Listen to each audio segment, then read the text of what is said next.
So you're the proctor for the second exam, nay? Sora asked. Yeah. Don't ask. I can't give out info. However, make sure Naruto is ready for mind games. I know Ibiki is the first proctor. Enko said. Sora nodded, thanks. Well, I'll see you tonight. Enko smiled sexily. Why, Sora-kun, I didn't think you'd be so bold. Sora simply smiled back and got right in her face, only if you want me to be hubby Heim. He replied huskily. This was an ongoing game for them. They would try to one-up the other with sexual innuendos, and it was actually rather fun if Sora admitted it. This particular one though had sent shivers down both their spines. Enko simply nodded her head and Sora took off knowing that she'd be there for dinner. As he ran across the rooftops though, he remembered the Junin who nominated their teams for the exam. It would be interesting to see all those genin trying to fight Naruto. Author Demon Style. Flashback no Jutsu. Sarutobi cleared his throat. Before we get into the nominations, Sora here will be with the senseis throughout the length of the exams. Kakashi stepped up. He was only here on time because the Hokage told him the real meeting was 3 hours earlier. Hokage-sama, he is not a sensei, why would you allow him the privilege? Sora cut him off. Perhaps you should trust in your leader Hataki-san. He has his reasons, I'm sure. Maybe you should try to see why I am there instead of outright refusing it. Are you not the one to preach? See underneath the underneath. Surprisingly, that shut most of the people up. He did have a point, the Hokage would not allow him in without good reason. Sarutobi spoke up. In any event, would the rookie sensei please present the nominations? Asuma stepped forward. I nominate Team 10 comprised of Ino Yamanaka, Choji Akamichi, and Shikamaru Nara for the Chunin exams. Kurenai stepped forward. I nominate Team 8 comprised of Hinata Hyuga, Kiba Inuzuka, and Shino Aburame for the Chunin exams. Kakashi stepped forward. I nominate Team 7 comprised of Sasuke Uchiha, Sakura Haruno, and Naruto Uzumaki for the Chunin exams. Everyone seemed rather shocked. It had been a very long time since a rookie team was nominated, let alone all three. Iruka stepped forward. Now hold on a minute. These students were under me not even a year ago. How can you proclaim them to be powerful or for that matter mature enough to be a Chunin? Kakashi looked at Iruka and said, they were your students, now they are ours. Perhaps you should believe what we are telling you. Sora scoffed subtly. Perhaps Shino and Shikamaru are mature enough. Shino may be strong enough, but the rest need serious work. Kiba is too hot-headed. Sasuke is arrogant. Ino and Sakura are still fangirls. Hinata, she needs more confidence, but that is her family's fault. Choji is a wildcard, I honestly don't know enough about him. And Naruto, I won't go into him cause I honestly have no idea what he is fully capable of. Sarutobi smirked, noticing he deftly dodged a description of Naruto. However, if you wish for them to get some real experience with truly trained ninja, this is a good starting ground in a somewhat canardled environment. Most of the Junin seemed impressed with his breakdown, although the senseis were a little miffed at his descriptions but kept their mouths shut for some reason they didn't understand. Hey, you guys don't think they have totally forgotten the tongue lashing he gave them, huh? They remember, although it's a very subconscious thing. Sarutobi nodded his head. Very well then. The Chunin exams will be held 1 week from today. Dismissed. They all nodded and filed out some keeping notice on Sora. Author Angel Style. Flashback no Jutsu Kai. Sora arrived home and fixed dinner, which happened to be a quiet affair before everyone headed off to bed. Tomorrow was a big day. Inuzuka compound. 7 p.m. Ka-san, Nei-san, I'm home. Kiba yelled as he walked in. He smelled the air and instantly smiled. Steak and mashed potatoes with gravy, his favorite. Dinner is almost cooked, runt. Get washed up. Hana yelled from the kitchen. Kiba growled at the nickname but let it slide because she was cooking his favorite dinner. He quickly washed up and joined his mom at the dinner table when his sister served them before sitting down and eating herself. They talked about Kiba's training, which was going well until Sum turned the conversation to Hana. So Hana, how have you and that little dragon been getting along? Sum asked with a smirk. Hana blushed lightly and replied hotly, I don't think that's any of your business, mother. Sum smirked wider. Au contraire, my pup, I have a vested interest in whom you date. Kiba exploded. What? Date? Who is this, little dragon, you're talking about, and where is he so I can make sure he is worthy of my sister? Hana got angry at that. Are you implying I can't choose my own mate, runt?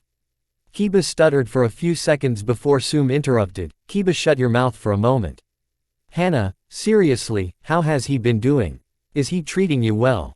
Hana sighed. She couldn't lie to her mother when she was actually being caring. It's going well, Mom. He's a bit dense, but today we kissed and although he's sloppy I could tell he wanted more.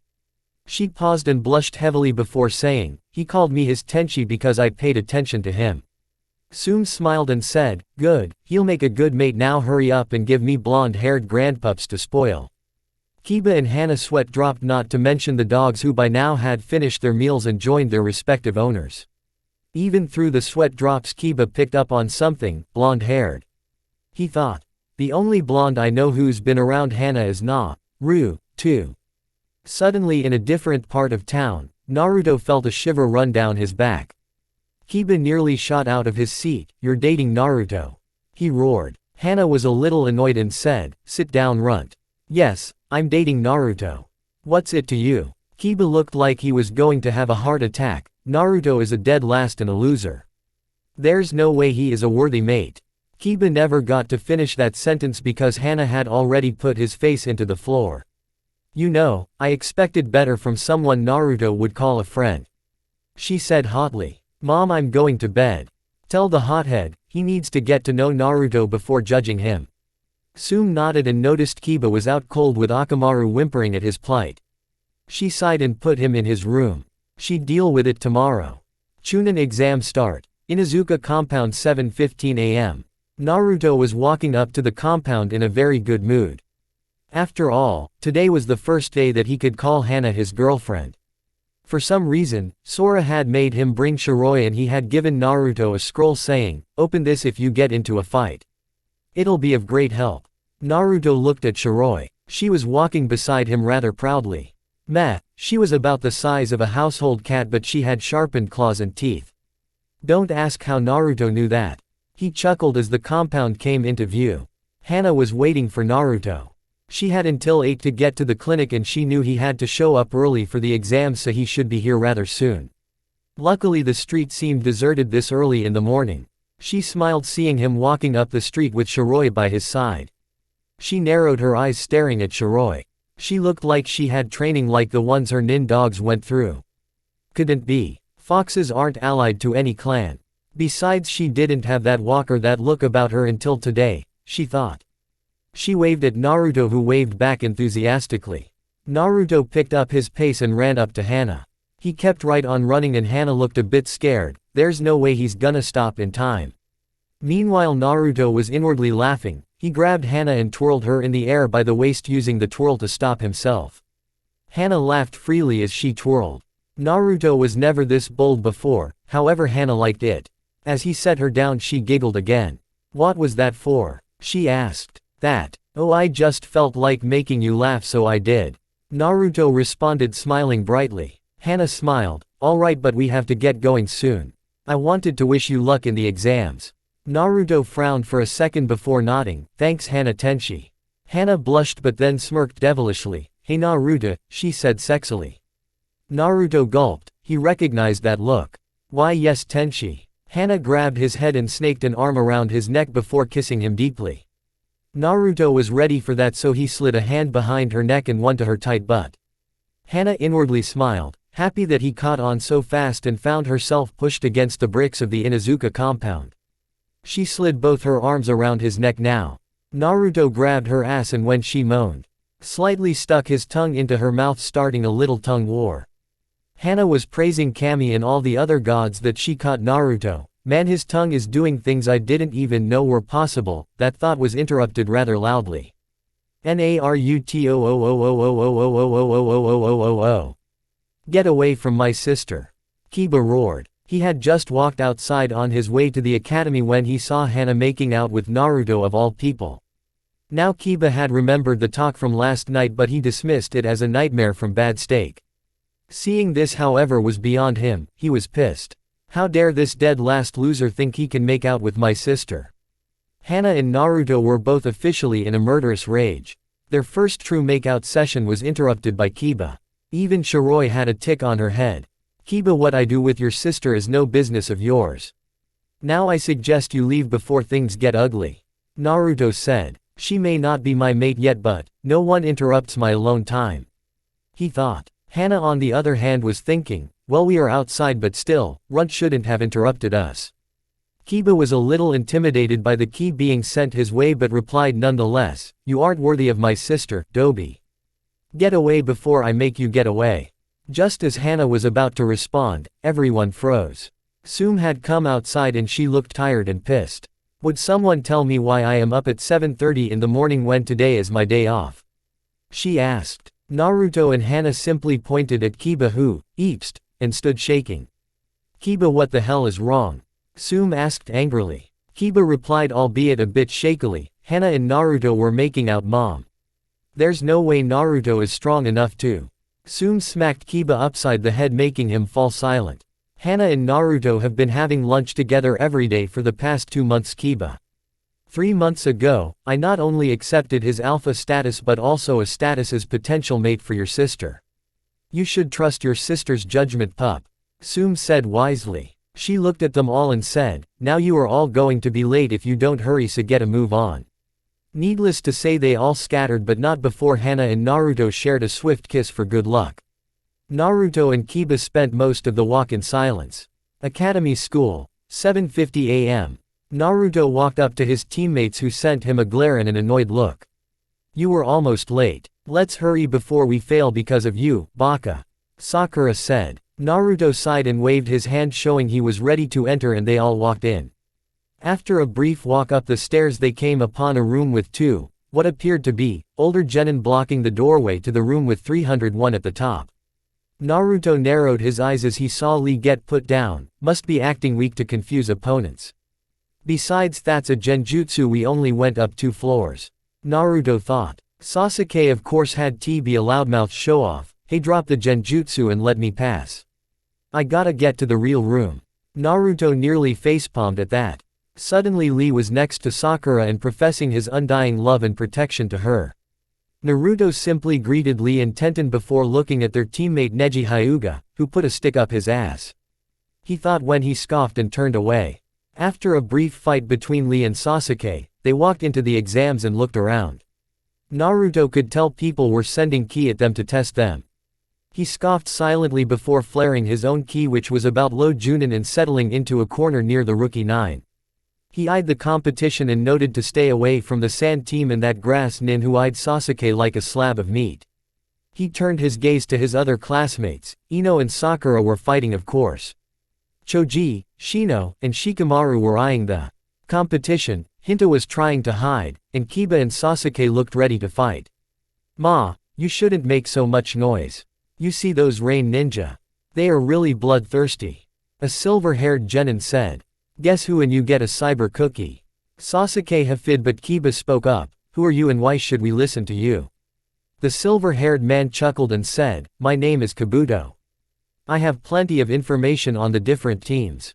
I've been through these exams 7 times after all. Kiba's sweat dropped, so you suck.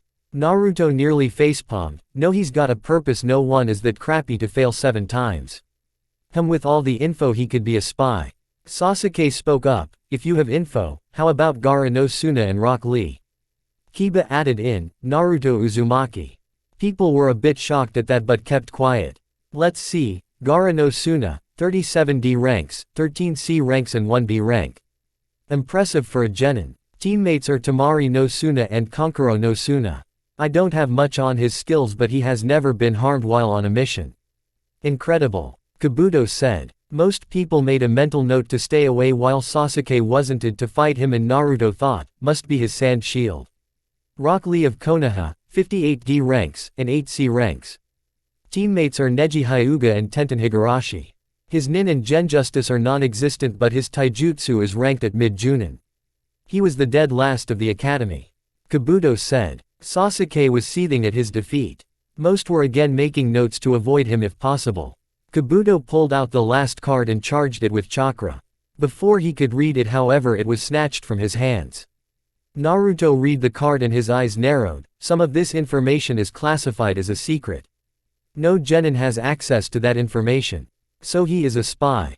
He ripped the card up and everyone else frowned. Deception and secrecy are an integral part of being a ninja. Why would I allow you to give out my secrets? Before he could respond, Ibiki and the proctors showed up at the front of the room. Sit down and shut up, you maggots. Everyone froze. They looked towards Ibiki and he grinned ferally. Come get your seating assignments, and when you are seated I will explain the rules of this test. Everyone quickly filed into their seats and looked readily at Ibiki. Good, now first rule, each person has a total of 10 points.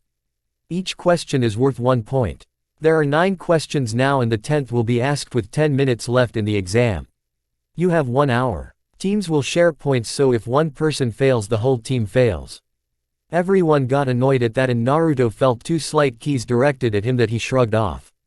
Silence. The exam will start as soon as I say so.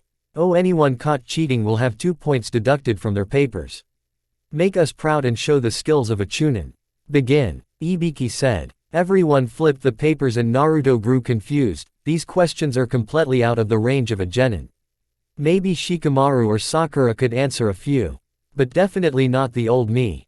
Think of the test. 1 point a question, 10 questions total, share points, 2 points for cheating. Wait, if we cheated at the academy it was an automatic failure. If we are caught cheating and showing the skills of a Chunin. They want us to cheat. Hee, I'll bet the last question isn't even a real question. Naruto smirked and looked at Ibiki. What's that kid up to? Anko said he's really good. He thought. That was interrupted by 3 puffs of smoke by Naruto. Everyone seemed surprised and wondered what he would do. Ibiki waved off the examiners that he hadn't cheated yet. That's confusing, he thought. He nearly sweat dropped when the kid pulled out a deck of cards and started to play poker with his clones. He walked up to Naruto. What are you doing? He asked. Without even looking up, Naruto replied, I'm playing poker. What does it look like? Ibiki chuckled, obviously, but what about the test? Naruto discarded 2 and picked up some more before showing a full house. I can't answer these, so I'll just hinge it on the last one. Ibiki smiled. He bopped one of the clones and took its place, saying, deal me in, kid. The examiner's sweat dropped and marked off more people. Time skip 40 minutes. Good game, kid. Look me up sometime, it'd be cool to play again. Ibiki said, standing up. Okay, cool, we still have 15 minutes, right? Naruto said, dispelling his clones. Ibiki nodded. Naruto smiled and picked up his paper. He walked over to Shikamaru and said, trade ya. Your paper for mine, and in return I'll give you the best cloud watching spot in the city. Shikamaru eyed him for a moment before muttering something and switching the papers and filling in Naruto's. Naruto nodded and whispered in Shikamaru's ear. He nodded before putting his head back down. Everyone was stunned until Ibiki started laughing. Kid, that was brilliant. You knew the test all along, didn't you? Naruto chuckled. Maybe. Maybe not. Who knows? Ibiki shook his head. Alright, maggots, time for the final question. But there's another rule to it. If you choose to not take the question, you fail here and now. If you choose to take the question but answer incorrectly, you will never be allowed to take the exams again. Everyone erupted in anger and outrage. But there are people who have taken this exam before and are still here today. Random 20-year-old Genin number 1 said. Tough. They didn't have me as a proctor before. Ibiki said. People grumbled before, more and more quit. 78 Genin, huh? Anko will never let me live this down, but no more look like they will quit. Alright, maggots. Those of you who are still here. Pass. Congratulations. Everyone just kind of gaped for a second before Tamari exploded. Passed. What's the last question? Ibiki chuckled. There was no last questioner. To be more specific, the question was to whether or not you were willing to take the last question. For example, as a Chunin squad leader you are given the mission to infiltrate and get certain information, however you know next to nothing of the target and surrounding area. Do you accept the mission or decline it because it's too dangerous? Naruto spoke up. You aren't giving enough information. Do you trust your team? Is the information important enough to risk the lives of said teammates? Will there be seduction, meaning a woman is more suited to lead? All in all, a good summary but too little information to make an informed decision. However, some missions must be accepted because they are vital to your village's survival. Ibiki smiled broadly. Well put, Naruto. As he said, you chose to accept the unknown mission, showing you have the confidence necessary to become Chunin. Congratulations once again. Now a giant ball flew through the window and exploded into a banner saying, Enko Mitarashi, second examiner, sexy and single. Oh god, please not her. Naruto groaned and thumped his head into the desk. Hey, who said that? Enko said, appearing in a purple flame. Having a dragon user around helps with abilities, nay. Oh, it's just the dragon Gaki, never mind. Most people sweat dropped. Naruto stood up and started walking JG for the door. Oi. Gaki, where ya going? Enko asked, a little annoyed. If you're the proctor, only one place can hold the second exams. I'll CYA at the usual spot. With that he vanished in a blue lightning shunshin. Enko was a little miffed. 78 Gakis. Oi, Biki-kun, you're getting soft. Ibiki chuckled and shook his head. Nah, we have a good crop and that kid that just walked out is very good. Enko smiled. Alright then, you maggots, meet me at training ground 44 in 5 minutes or you're disqualified. She turned to Ibiki, so he's really that good, huh? Ibiki nodded, totally bypassed my scare tactics and played poker with me to the point I could barely read him. Enko was impressed. Ibiki was an expert at reading people. To fool him was something even Enko had a hard time doing. Good, well, I'll be going then. She disappeared and Ibiki shook his head as he headed for the Junin-sensei room. Junin-sensei, 20 minutes before. There was a lot of chatter about the first exam and bets placed on who would pass it and such. The rookie sensei along with Guy and Sora were chatting about the first proctor. Sora knew of Ibiki from Enko, but Kurenai needed an explanation. So do you think your teams will make it through, Ibiki? Sora asked innocently. Even though he said it this way, Kakashi and Guy were both rather suspicious. Well, I'm not worried about mine. They are an infiltration and capture team. That runs close to interrogation. Asuma said. My youthful students will not be defeated by this UNYOUTHFUL test. Guy said. Sora chuckled. I am sure their flames of youth burn brightly with you as their sensei, Guy-san. Kakashi nearly dropped his book. Asuma looked like his cigarette was gonna fall and Kurenai just looked plain shocked, while Guy was crying and yelling about flames of youth. All flames of youth are copyrighted by Maida Guy and Rock Lee. Kurenai regained her senses and said, I have a little worry about Hinata, but, with help from her teammates, she should pass just fine. They all looked at Kakashi, who didn't seem to be paying attention. And your team, Hataki-san? Sora asked. Ma, they will do fine, I'm sure. Sasuke was at the top of his class and Sakura was barely beaten by him. He replied. And of Naruto. Surely you do not expect Sakura and Sasuke to be able to simply hand Naruto the answers. Sora said. Ma, I'm sure they will help him. They are teammates after all. He said, eyes smiling. Sora narrowed his eyes because he noticed Kakashi was not believing what he said. So the fact that Sasuke has only once helped Naruto, and that was when he did it subconsciously, and that Sakura constantly berates him every day instead of trying to better her teammate, bothers you none? Sora asked, quirking an eyebrow. That threw most of them for a loop. Kakashi taught teamwork above all else. How was their teamwork that bad? Before he could answer, Ibiki walked in. Everyone focused on him as he announced the passing teams. The rookie senseis were happy to see all their teams passed, but Sora was a little curious as to how Naruto did. Kakashi was as well because, now that he thought about it, Sora had a point. Had he been focusing too much on Sasuke because of the council's pressure? How did Team 7 do, Ibiki-san? Kakashi asked. Ibiki chuckled. I dunno what you taught that blonde kid, Kakashi, but he saw through my games like he had your fabled Sharingan. The girl figured it out herself and the Uchiha copied with his Sharingan.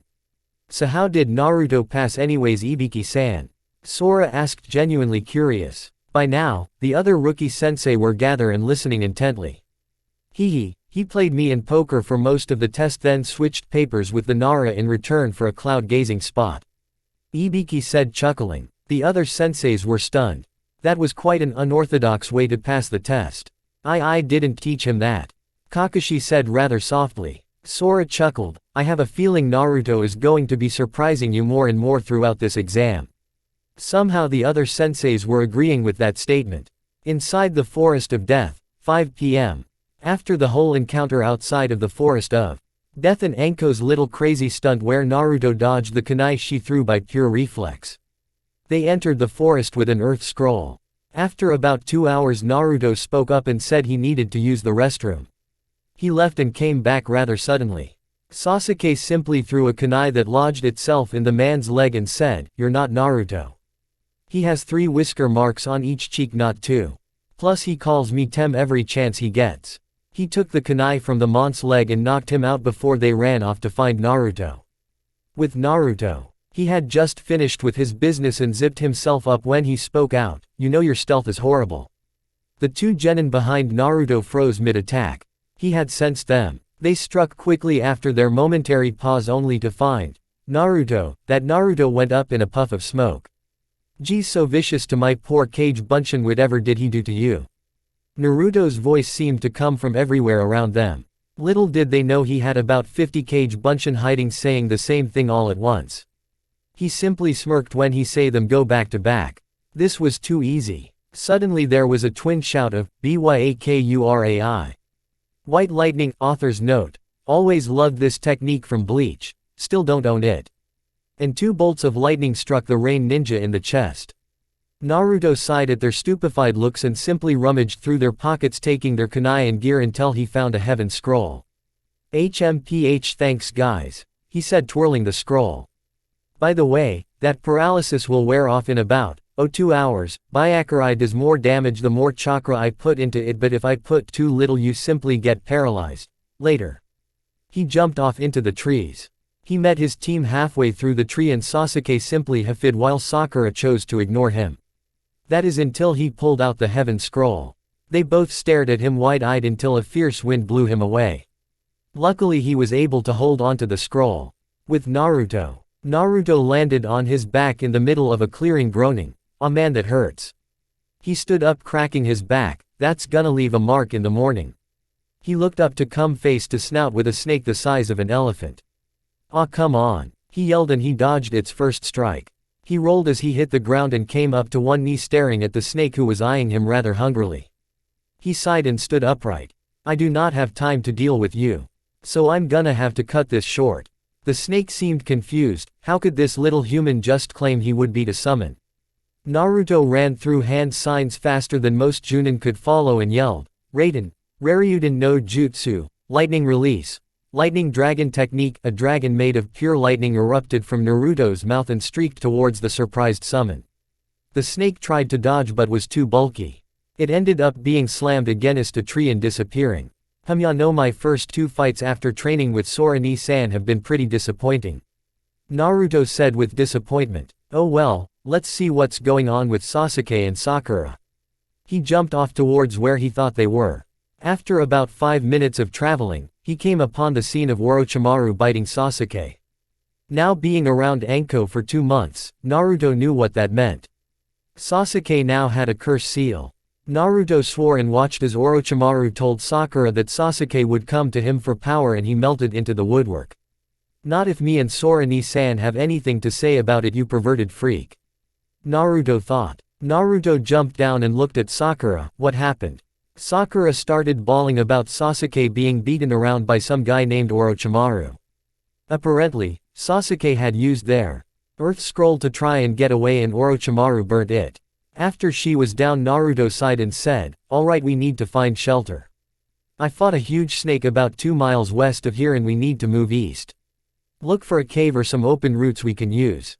About 1.5 miles east they found an alcove at the base of a tree, and Sakura offered to take guard while Naruto slept since he had fought. Naruto nodded and went to sleep, although it was restless due to Sasuke being so near him and the aura he was giving off. With Anko, after the discovery of bodies. Anko was blazing through the trees at a breakneck pace. Why is he here?" she thought. "He couldn't be here for me, could he?" Suddenly she stopped on a tree branch. "Come out, I finally found you.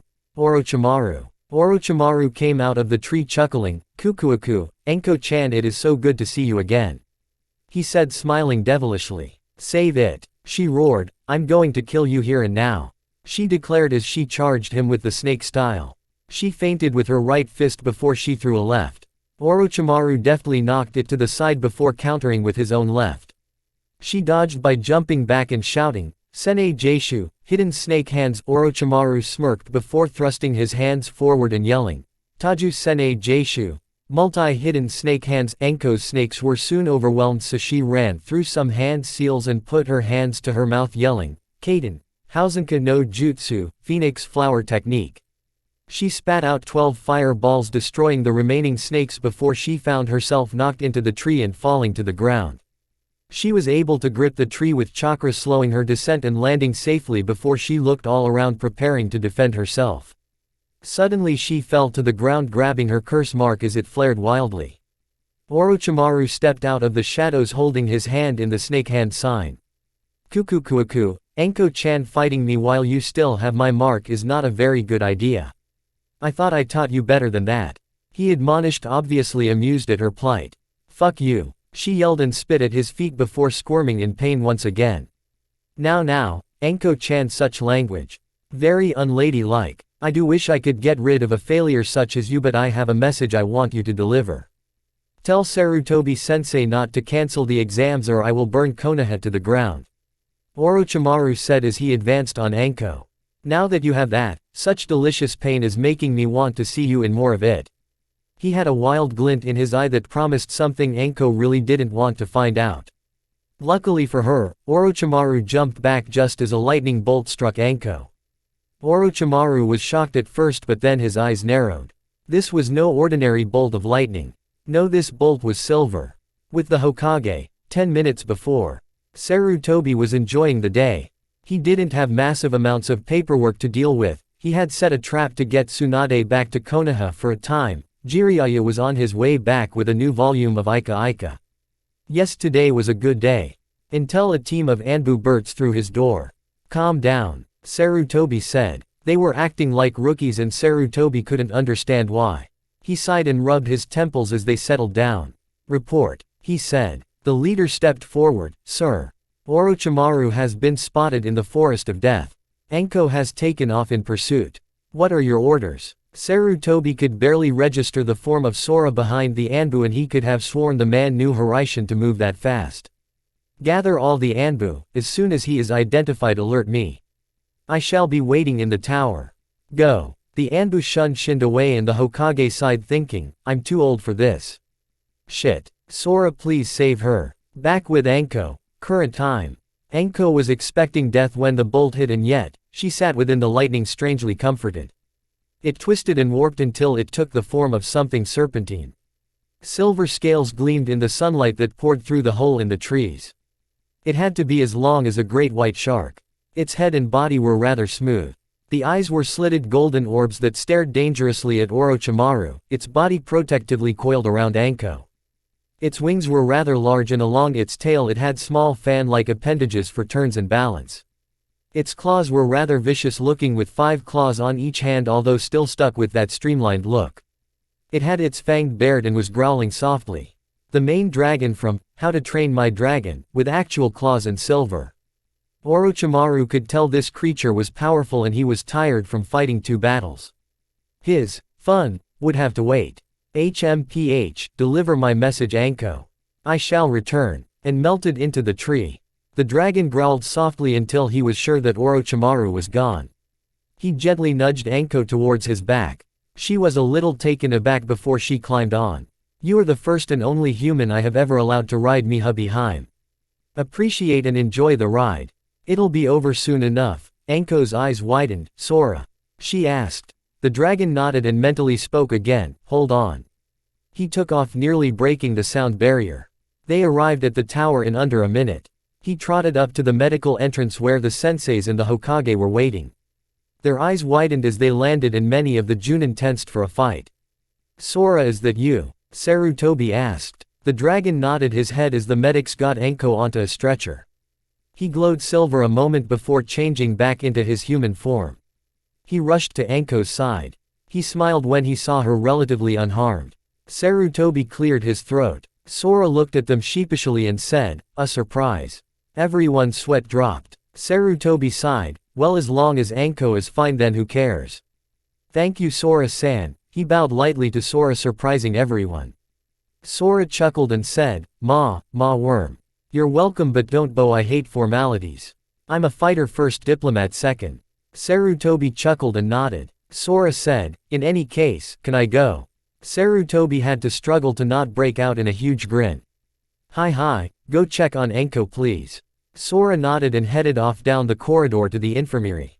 Looks like you may have a chance to break her mask after all. The Hokage allowed that smile to reach his face and turned to deal with the Junins. This was gonna take a while. Chapter 7. A Dragon's Mate in Preliminaries. Naruto was sleeping lightly when he heard Sakura throw a kunai. Naruto sighed to himself and shifted slightly. Suddenly, he felt the scroll that Sora gave to him before he left and pulled it out because he was still slightly tired. Dear Naruto. Hey there. You must be in that tight spot I mentioned earlier. Or maybe you're just curious. In any case, wipe some blood on the seal below and channel some chakra into it. You'll be in for a nice surprise. Hee chibi Sora giving a victory sign. Stupid Aniki. Oh well, might as well find out what this is. Naruto thought as he wiped his blood and poured some chakra into the seal. With a slight poof, Naruto was staring into the amber eyes of Shiroi. Now Naruto was confused, that is until he saw Shiroi with metal gauntlets converting her claws that seemed to move with her paws, not hindering her nor making sound. She had a metal face mask that protected her head along with some armor along the sides to protect her if she was attacked there. All in all, she looked ready for a battle. A small strip of paper floated down from the smoke. P.S. Hope you like the gift. Shiroi here has been blessed by the dragons. I'm sure she will be of some help. Naruto chuckled and looked at Shiroi, who cocked her head to the side. Hee, that's awesome. I can't wait to see what she can do. He thought as he scratched under her jaw. She mewed softly in appreciation until they heard Rock Lee outside proclaiming something to Sakura. Come on Shiroi-chan, we got work to do. Naruto said, standing up. Shiroi just yipped and gained a mischievous look similar to Naruto when he's ready for a prank. Ooh, this is gonna be fun. Naruto thought as he headed out of the hovel.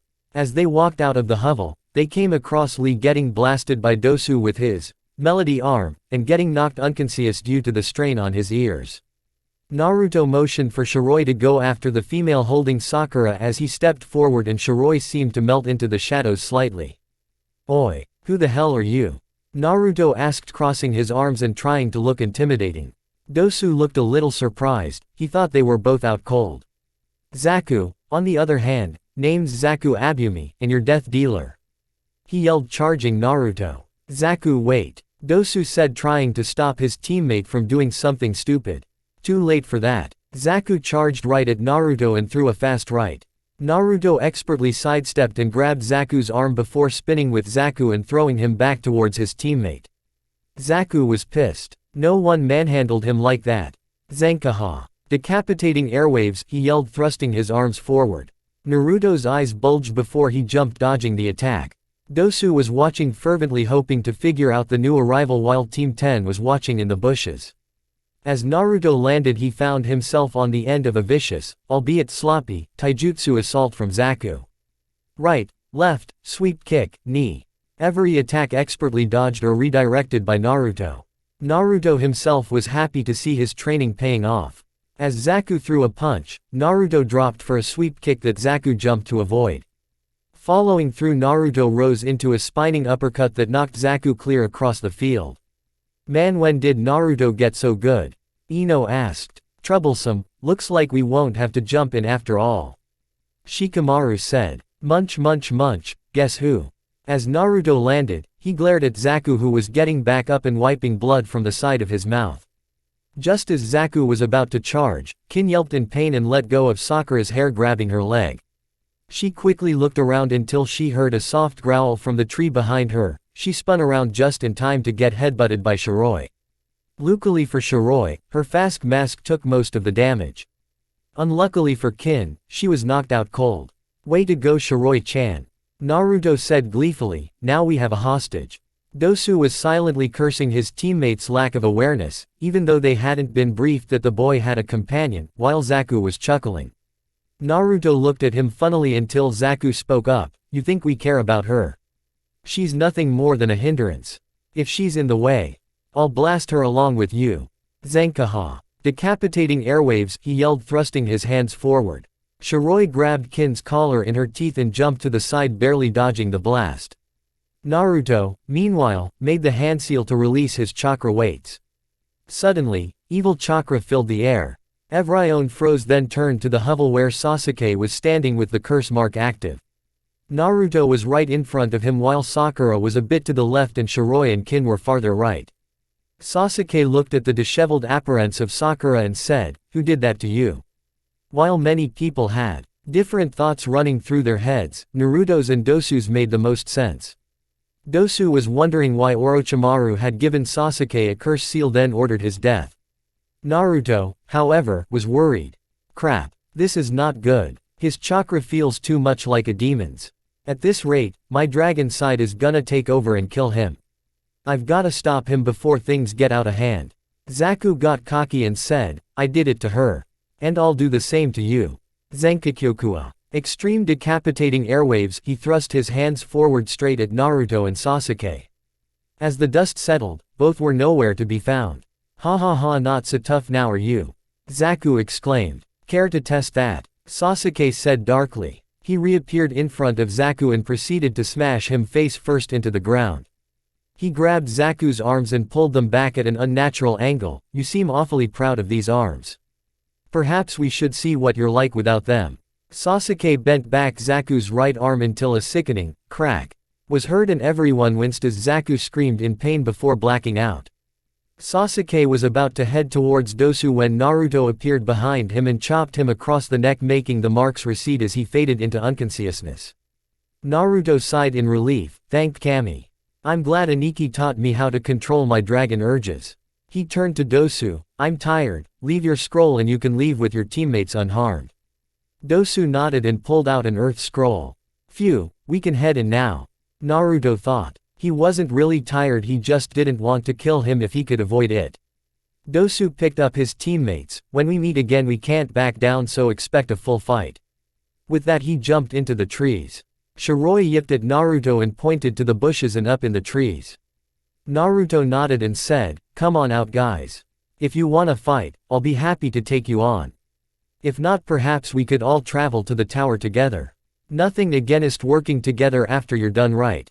Shikamaru and his team came out of the bush with him saying, "Troublesome, we are done and you're right, so we will travel with you.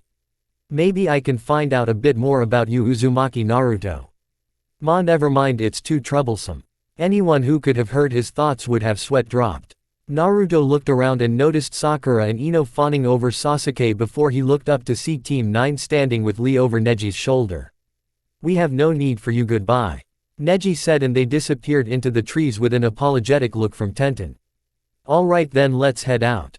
I'll carry Sasuke, we can make it to the tower by the end of the day and have 2 days to rest," Naruto said. They all nodded. After all, this guy was completely winning against those Odo shinobi when they could have barely hurt them. They set out at a brisk pace. Same time, Tower Infirmary. Enko groaned as she woke up. Suddenly her memories came back from 2 days ago and she almost bolted out of her bed. She was held down by 2 rather strong arms. She looked over at who was holding her down and her sharp retort died in her throat. Sora had his head laying just below her pillow with his arms firmly holding her to the bed. It was obviously an uncomfortable position seeing as he was seated next to her bed, but he looked peaceful. She heard a chuckle and someone said, "You know he hasn't left your side for 2 days now. He had them bring his own tray of food so he wouldn't have to leave." Sarutobi smiled seeing the look of shock on Enko's face. No one has ever sat by my bed while I was out," she thought. Her shock turned to gratitude and a genuine smile spread across her face as she gently tried to remove his arms. He snuggled his head closer and tightened his arm around her midsection. She blushed because he was pushing right into the side of her breasts. Suddenly that registered on her female protection area of her brain and she grew a tick mark before smashing her hand into his head. Sora was dreaming a wonderful dream full of open skies and Enko riding his dragon form when a lightning bolt hit him square on the head. He bolted upright yelping in pain while the Hokage snickered and Enko had a flame of righteous woman fury in her eyes. Sora smiled widely, the pain forgotten, when he saw Enko awake. "You're okay," he said smiling. "Of course I'm okay, you moron. And what did you think you were doing dropping in as a dragon? Not to mention who gave you the right to watch over me, let alone sleep next to my bed?" Enko asked ranting. Sora was a little shell-shocked until he realized it was her coping method for the failure, and Sarutobi simply stepped out of the room, letting Sora take Enko's rant. Kami knows he'd be hearing more of them in the future. Sora smiled and was actually chuckling lightly as Enko continued her rant on how stupid and moronic and idiotic he was. "And why are you laughing at me?" she screamed at him. Sora continued smiling and replied, "You're cute when you're angry." That shut her up. Her face was redder than a tomato, and it was not from anger. He really thinks I'm cute. Not slutty but cute. What do you mean by that? Enko asked, her blush subsiding slightly. Thought she was still red. Quite simply, I think you are cute when you are angry, he said cheerfully, pausing and making a point at each stop. She stared at him for a minute before putting her head down, letting her bangs cover her light brown eyes. "Why?" she asked simply but softly. "Why what?" Sora asked, confused what she meant. "Why did you stay by my side?" she almost yelled at him. "Why did you save me? Why did you let me ride you if you haven't let anyone else?" Sora was silent for a moment before he responded, "Because I wanted to." "Do I really need a reason to help you?" She almost broke down right there, but she had one last thing she wanted to ask him. Did you really mean what you said about the cursed seal?" she asked. Sora frowned. "Of course I did. I saw what that man did to you in the forest with just a little amount of chakra. Much more and you would have died." Enko felt sad, "So it's pity that he wants to mark me. Just to get me out of Orochimaru's grasp." Sora smiled softly and almost as if reading her thoughts said, "Of course, having you for a mate would make for an interesting eternity indeed." Her head shot up so fast you'd think she got whiplash. Do you really mean that?" she asked, her voice barely above a whisper. He chuckled and hugged her. "Of course, you don't think I spent all this time with you just for Naruto, eh?" She really did start to cry then. She buried her face in his chest, happy that someone would care for her instead of just throwing her away like Orochimaru did. She sobbed and told him how no one ever stayed by her bedside before to wait for her to wake up. How no one wanted to be her friend because of her past association. And exactly how much it meant that he came to help her and went so far in caring for her. Before you ask, yes, Sora had an inkling, but he never pried into her history. She wiped the tears from her eyes and smiled at him. "Mark me," she said cheerfully. Sora chuckled. "You sure you?" He didn't get to finish because she smashed her lips into his.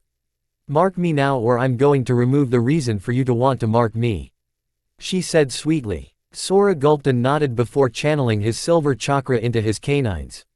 His eyes flashed golden for a second before he bit down right on the cursed seal.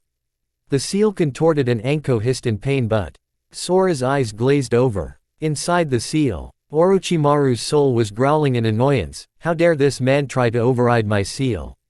Sora arrived and took one look at Orochimaru before grinning ferally. "You know, this seal makes it so the two souls have to duke it out. And I assure you," his eyes flashed gold again, "my soul is far stronger than yours." Orochimaru was actually scared for once, well, this part of his soul anyway. Sora took his time. Almost 5 hours of non-stop torture in the seal was only 2 seconds outside. Sora sighed. "This has become boring. I can't actually kill you, so I'm going to end this. Be gone." He flicked Orochimaru in his head and the soul shattered, breaking the seal. Back outside, Sora's eyes came back into focus and he let go of Enko's neck. The seal swirled for a second before becoming a silver dragon with a golden snake wrapped comfortably around its body. Sora smiled and looked at Enko. He grabbed a mirror and handed it to her. "Here, hubby Heim, check out your new tattoo," he said jokingly.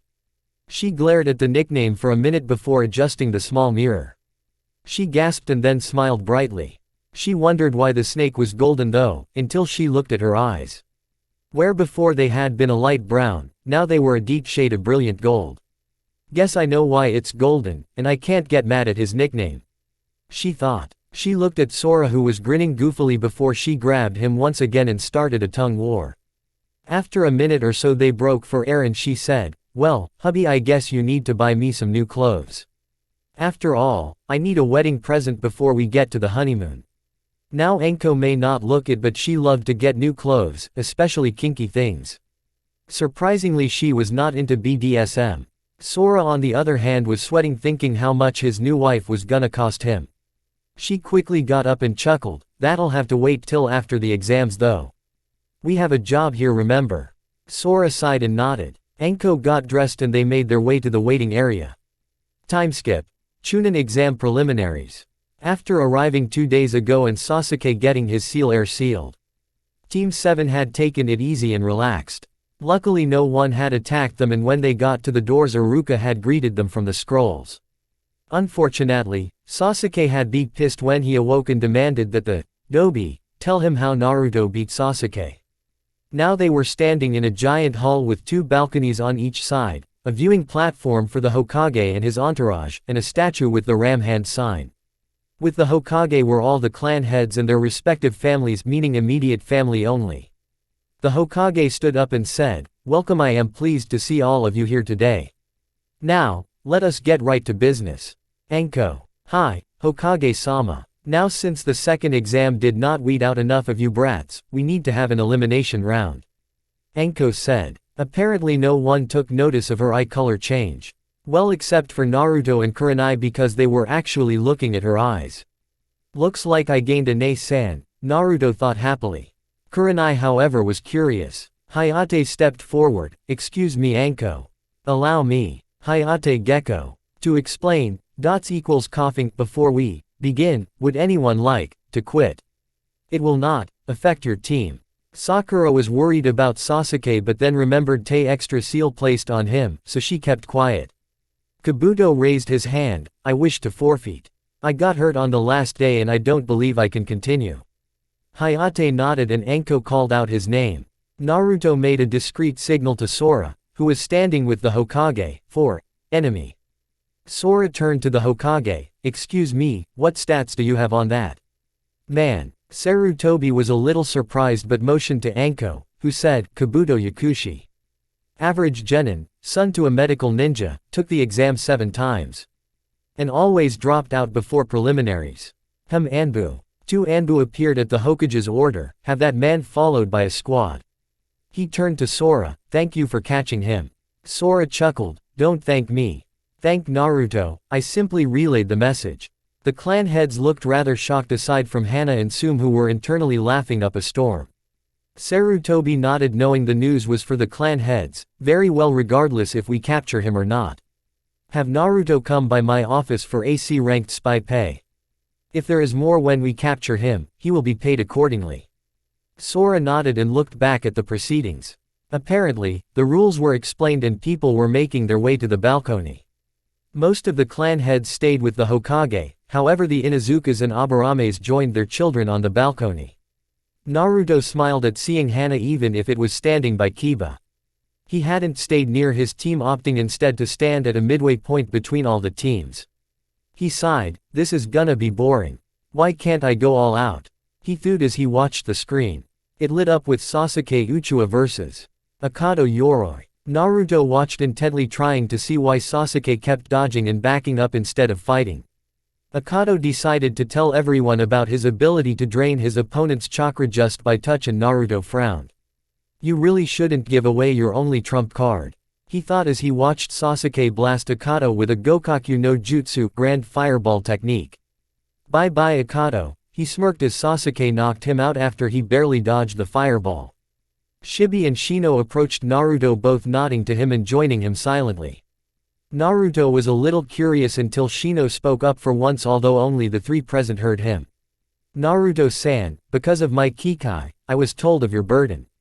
Over the past 3 months, I have not felt your visitors' chakra. May I inquire as to why? Naruto was a little shocked and looked at Shibi. Yes, I told him because he figured it out in class. The Hokage gave me permission. I apologize if this offends you, Naruto-san. Naruto chuckled. Just Naruto please. I can't stand formalities. As for the fox, at this point several of the Junin were listening in, and Naruto scowled. I'm afraid I cannot divulge that information because there are prying jerks around. Shibi and Shino looked around, noticing the Junins, and both of their hives got agitated. I apologize for my rudeness, Naruto. We shall be going, Shino said. Naruto shook his head. Not at all, Shino, and please stay if you wish. It was not your rudeness. If you wish to know the story, come find me or Sora after the exams. Shibi nodded and Shino simply stood back where he was actually comfortable with another who carried a burden that people discriminate against. Hinata, while over her crush, still looked at the new Naruto and wondered what happened to change him. The Junin who were listening were all worried though. From what it sounded like, the Kyuubi was gone. If that was true, then where did it go? During this time, Kankuro had fought Masumi Tsurugi and beaten him soundly. Apparently Kankuro was a puppet user and Tsurugi could contort himself like rubber. However, after getting hit with some poison, Tsurugi quickly lost the match. The screen flashed and Shino vs. Zaku came across the screen. Dosu warned Zaku about paying attention and keeping it cool. Shibi simply nodded to Shino who proceeded downstairs. As the fight started, the Junin approached Naruto. Kakashi spoke up, "Naruto, what were you talking about with Shino?" Naruto frowned and looked towards Sora who was staring rather intently at everywhere but at Naruto. "It was personal and you should know that." Asuma stepped forward genuinely concerned. "Naruto, if there is something wrong, I'm sure my father." Naruto sighed, "This is personal. You have no say in the matter and neither does the Hokage. Please leave me be and return to your students." Shibi's hive was buzzing slightly because he was annoyed at the Junin's flagrant disregard for subtlety. The genin were all focused on them instead of the fight. Even if the fight was already a sure thing for Shino. Kakashi frowned and said, "Naruto, I am your sensei. I should have your trust and if there is something wrong with the fox." Once again Naruto cut him off with a snort, "Sensei. What right do you have to claim that title with me? In the 6 months, I have been on your team, what have you taught me?" Kakashi bristled, "You have learned the value of teamwork and tree walking of course, and..." He kept thinking, what have I taught Naruto? To any and all Kakashi fans, my Naruto is a bit bitter sorry for this. Naruto scoffed, "That's it Hataki-san. Even then, I am the only one who learned teamwork. Sasuke hasn't helped since Wave and Sakura is too weak and fangirlish to care about me. You even let her hit me daily. Tell me, what have you taught Sasuke?" By this time, Shino had won his fight and most of the eyes were on Naruto's group. Sora was smirking thinking of the smackdown Kakashi was getting as a sensei. You may be a great shinobi but you allowed your so-called debt to Obito to cloud your judgment. He thought. Kakashi was thinking about Sasuke and his team. Sasuke learned the fire dragon, Phyonxic fire, and of course we started his elemental manipulation. But, I really haven't taught Sakura or Naruto anything. How could I have let that happen? His visible eye widened. Naruto sighed and turned back to the screen that was flashing, "You know your mistake. It's too late to fix with me, maybe you can make it up to Sakura. If you can do that, I'll call you sensei again." The Junins were a little shocked that Kakashi was doing this but only Guy understood why. "Don't let that fool you senseis, each of you has a weak point." Kakashi's was just the most obvious. Naruto said. Shibi was rather impressed at how he skillfully dodged the original question and got them off on a tangent. The screen flashed for Ino Yamanaka and Sakura Haruno. Naruto groaned as did Sora. The clan heads near Sora heard him and Inoichi asked, "What's wrong Sora-san?" Sora sighed, "I'm sorry to say this, but this is gonna be a draw. Those two down there got here on the coattails of their teammates. They are fangirls of the highest caliber and while Ino may have her family jutsu, Sakura is nothing but an academy student with a good memory. If she was to go into the medic corps or do genjutsu then she might be decent by now." Inoichi and the rest of the clan heads frowned, "Surely you are exaggerating. I honestly wish I was Inoichi-san. Their senseis and the academy system here have failed them horribly." Sora said. Sarutobi sighed, "No matter what I do, the civilian council shoots down all progressive training for the school saying it's not cost effective or that the civilian students can't pass." Sora eyed the Hokage as they watched the fight. "You are Hokage worm. Ignore them and make the changes. If you don't you will lose more shinobi than you will save. Not to mention the fate that awaits Kunoichi should they be captured." Everyone winced at that. It was well known women were subjugated to rape more often than not. Fangirls expect their knight in shining armor to always be there. When they aren't, well the results ain't pretty, I'm sure you know this. Everyone nodded. They looked back at the fight to see it was indeed a draw and, while they fought admirably, their skills were terrible. Inoichi thanked Sora and said he would take to training both girls personally if that's what it took to get them to an acceptable level. Sora smiled at that. The next two fights were rather uninteresting. Temari was the worst possible matchup for Tenten, however when Temari was about to let Tenten fall onto her fan, Sora appeared and caught Tenten. A fighter who gave her all should be honored, not humiliated. Temari, he said, glaring at the Sunanin, who shook slightly before huffing and going back to the stands. Shikamaru vs. Kin was an intellectual battle and Kin was knocked unconscious due to the planned strategy of the famed Nara mind. As she was being taken off the field, however, Naruto noticed the look the Sound Junin had in his eyes. He didn't like it one bit. He turned to Shibi and whispered, "Shibi-san, as a favor for the story, I would like for you to take Kintsuchi under your protection." Shibi raised an eye at that and Naruto sighed, "I have reason to believe Otogakure is actually run by Orochimaru. If you take her into protective custody, then she could give you information. She does not have the same vicious streak as her teammates and I do not want a woman to be harmed if I can help it." Shibi nodded and walked down to the infirmary. He would return without Kin, but she was in his clan's infirmary per her request after being offered asylum. The screen flashed again and this time it stopped on two very important names. Naruto Uzumaki vs. Kiba Inuzuka. Naruto sighed at having to fight Kiba. He had hoped to hold off and prove his worth some other way. Still, he did interrupt Naruto's makeout time with Hana. Kiba on the other hand was whooping and hollering. "Come on Akamaru. We got the dead last, this should be easy," he said. Hana shook her head and said, "Kiba, don't count him out, that was half a year ago, he has changed since then." Kiba scowled, "Yeah, he's changed alright. To think you wanna date him. I won't allow it and I'll show that Dobi he can't date you," he yelled. Now this had several reactions. Most of the clan heads were actually happy that the neglected boy had someone. Ino and Sakura, who had both woken up, wondered what she was smoking. The Hokage, Sora, and Anko were smirking up a storm. Most of the guys were congratulating Naruto in their minds except for Shino, who looked at Naruto and then gave him a low five. Naruto was smiling like he won the lottery. Hana was blushing so red that Hinata would be put to shame. Unfortunately, she was standing near Hinata and Kurenai when that was said, and once it sunk in, well, she had two beams of concentrated ki coming at her. Soon was grinning like a madman, but that faded as she felt her daughter take a step back towards her. Hana glanced at Hinata and Kurenai to see both of them pissed. Kurenai for Hinata because despite breaking her obsessive need to get near the boy, she hadn't totally broken her heart. She just wasn't that cruel.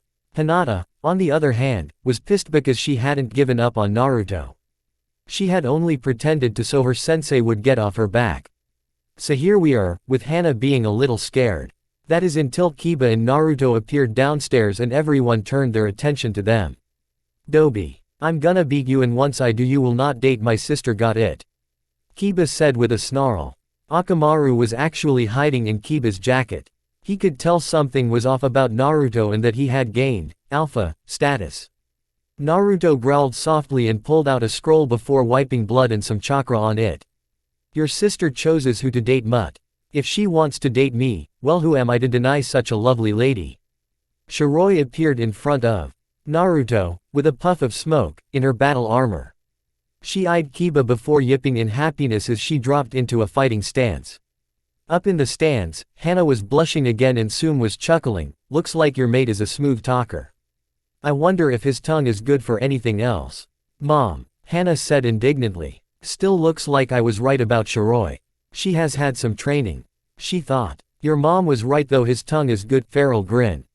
Naruto stared at Kiba for a few minutes as Akamaru feebly jumped out of the jacket.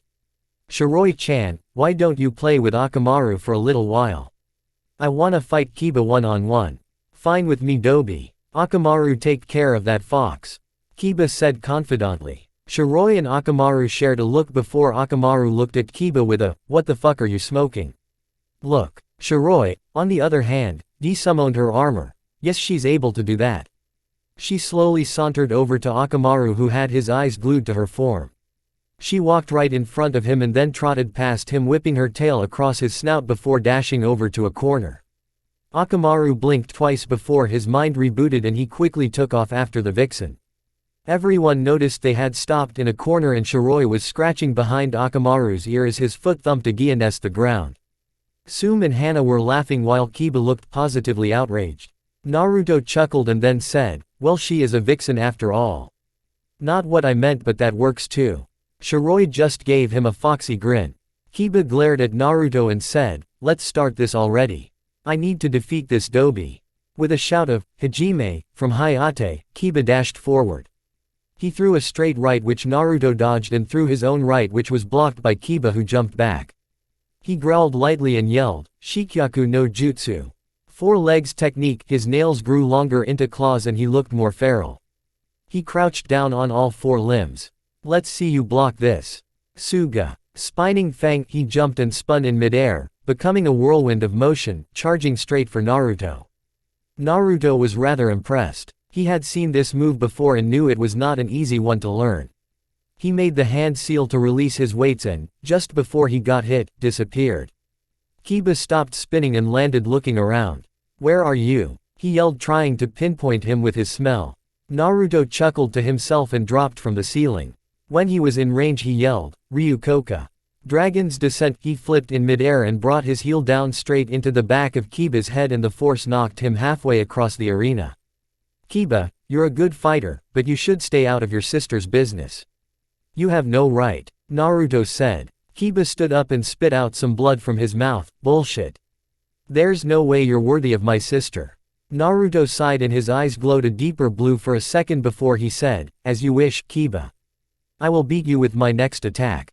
If I don't, I won't date your sister. Kiba's eyes lit up and he smirked, fine. Let's see what you got. Up in the stands, Sum and Hana were a little worried. They didn't want Kiba to die for his stupidity. Don't worry. He won't kill him. Although this will probably hurt if he's gonna do what I think he is. Sora said. They nodded at him and returned to watching the match. With the clan heads, Choza spoke up, why do you believe in him? He is strong, but how do you know what he's going to do, Sora-san? Sora chuckled, Sarutobi didn't tell you. I trained the hatchling. Why else would I join the senseis? Luckily for me, Kakashi let a gold mine slip away. I simply capitalized on it. The clan heads were both shocked and intrigued. How had this man made Naruto that strong in only 3 months? They'd probably never guessed that mass shadow clones and a lot of physical workout helped. Naruto smiled and said, well, Kiba, this is it. Sorry, but this is gonna hurt. A lot. Naruto blurred from view as he charged at Kiba. No one saw the lightning chakra accumulated in his hands. He quickly took Kiba's feet out from under him before he punched him into the air. He appeared in front of Kiba and threw multiple strikes that would have killed him had Naruto not held back. Following this, he twisted in midair, backhanding Kiba into the ground before landing beside him. As he landed though, he spoke in a calm voice, Ryu Renden. Dragon's Barrage. Kiba coughed, barely conscious. Well, Kiba, you haven't touched me this entire fight. I just beat you with one move. Still think I'm Adobe or weak? Naruto asked seriously. Kiba shook his head but said, why can't I move? Simple, I charged my hits with lightning chakra. It'll take about 3 hours for your body to flush it out and you'll be fine aside from some bruising. I held back, Naruto replied. Kiba nodded and fell into unconsciousness as the medics took him away. Naruto lightning shunned Shin to Hana and frowned slightly, sorry about hurting him but he needed to keep out of your business. Hana chuckled. Sum sighed and took off to the infirmary. Hinata and Kurenai were still glaring daggers at Hana, who had moved to stand next to Naruto's spot before. Most were surprised at his win and Sasuke was wanting the power he exhibited. Kakashi was still a little lost but understood Naruto's comment about himself and he resolved to help Sakura during the month break even if she wasn't in the finals. Hana smiled as the screen rolled and all eyes turned to see the next match. She quickly turned to Naruto and gave him a 10-second tongue war before whispering, enough for now. Watch the fights. Don't wanna get caught by Hinata. Naruto frowned and said, I don't really understand. She supposedly likes me yet can't say it. If she had. Hana nodded as they saw Hinata versus Neji. She is a shy one, but if she can't lay a claim then you aren't off limits. Besides, she grinned ferally, you're mine now so don't even think about it. Naruto chuckled and wrapped his arms around her waist saying, never. But that doesn't mean I can't be her friend, right? She looks like she could use one. Hana shook her head, as long as I'm here, I don't mind friendship. Try anything more and you'll lose what makes you a man, okay sweetie? She said sweetly at the end. Naruto shook his head vigorously. He watched as Neji put Hinata down with mind games and saw how Hiyashi seemed to actually nod at one point. How could someone in your own family not believe in you? He was outraged. Hinata, don't listen to that crap. Naruto said, everyone has strength to fight, all you have to do is believe in yourself. Fuck what others think. Hinata looked at Naruto thankfully and activated her Byakugan saying, Naruto-kun is right. However, you are the one who is denying his fate, Neji-ni-san. Sora frowned as he watched the fight. No one was inherently that shy and had such low self-esteem, someone had to work on it. He looked at Anko and remembered she was friends with Kurenai, Seiha Beheim. Most people gasped that he called her that and didn't die. Why does Hinata have such low self-esteem? Anko sighed and thought for a minute. Nai-chan once said that her family berates her constantly because she is too kind for their image. Her father brutally spars with her and she holds back so she doesn't hurt her little sister. At least that's what she told me. Hiyashi spoke up, she is worthless as a clan heir. She is far too kind and she does not possess the necessary will to carry on as a clan head. Sora turned and was about to burn the man into ashes when Sarutobi spoke up. I know you aren't happy, Sora-san, but it is a clan matter. I cannot interfere. Sora growled as he watched Hinata get struck in the heart a second time. She had put up a far better fight than many thought possible. Heck, even Hanabi had not fared this well against Neji. She stood once again and this time Neji was going for the kill. The Junin quickly appeared and held him back. Special treatment for the main branch. TCH, how typical. Take another look, Fate's bitch. Sora said. Neji looked straight forward to see a hand covered in lightning chakra barely 3 inches from his face with his pointer and pinky fingers where Neji's pupils should be. You were just saved from blindness. Naruto, calm down, he said sternly. Hinata coughed up blood and the medics arrived just to say they couldn't help her. Sensei, can you do something? Naruto asked. Sora sighed. Ryu Mashi. Dragon's Mercy. Silver chakra poured into Hinata's wounds and healed them. Sora sat back breathing hard. Damn it. I'm not a healer, so this takes about 3 times the normal amount, and even then this is the best healing jutsu we have. He looked at Hiyashi and Hanabi, who were both staring at Hinata with disgust. Even though he was tired, now he was pissed. Alright Worm, you can't do anything but I sure as hell can. Sora disappeared and then reappeared next to Hinata with Hiyashi and Hanabi. What do you think you are doing? Hiyashi asked coldly. Tamashii Tenso. Soul transfer, Sora yelled as his chakra enveloped the 3 family members. After about a minute it died down and Hiyashi and Hanabi started gasping for air with tears running down their faces. Next time you beat up your daughter or sister, remember the pain you just felt. Because I'm sure you know, she's not weak. Sora said, leaving them there and returning to the stand sitting next to the Hokage seat. The Hyugas were led to a private infirmary room. What did you do? Sarutobi asked. Sora sighed. Something forbidden, but I don't care. I forced them to feel the pain of every strike they ever gave Hinata, as well as the emotional backlash from them. He explained. Most of the clan heads seemed to agree with his punishment actually. Sarutobi nodded and they watched the next fight. Sabaku no Gaara vs Rock Lee. Naruto was being held by Hana, who understood why he reacted so badly. How could family hurt themselves like that? They both looked up as Lee yelled about flames of youth. They turned just in time to see the fabled unbreakable sunset genjutsu. Hana screamed and Naruto jumped into action. Byakurai, Byakurai, Byakurai, Byakurai. About 2 minutes later, and a lot of dodging on Lee and Guy's part, they stopped. Never again, you understand me? Naruto yelled. No genjutsu.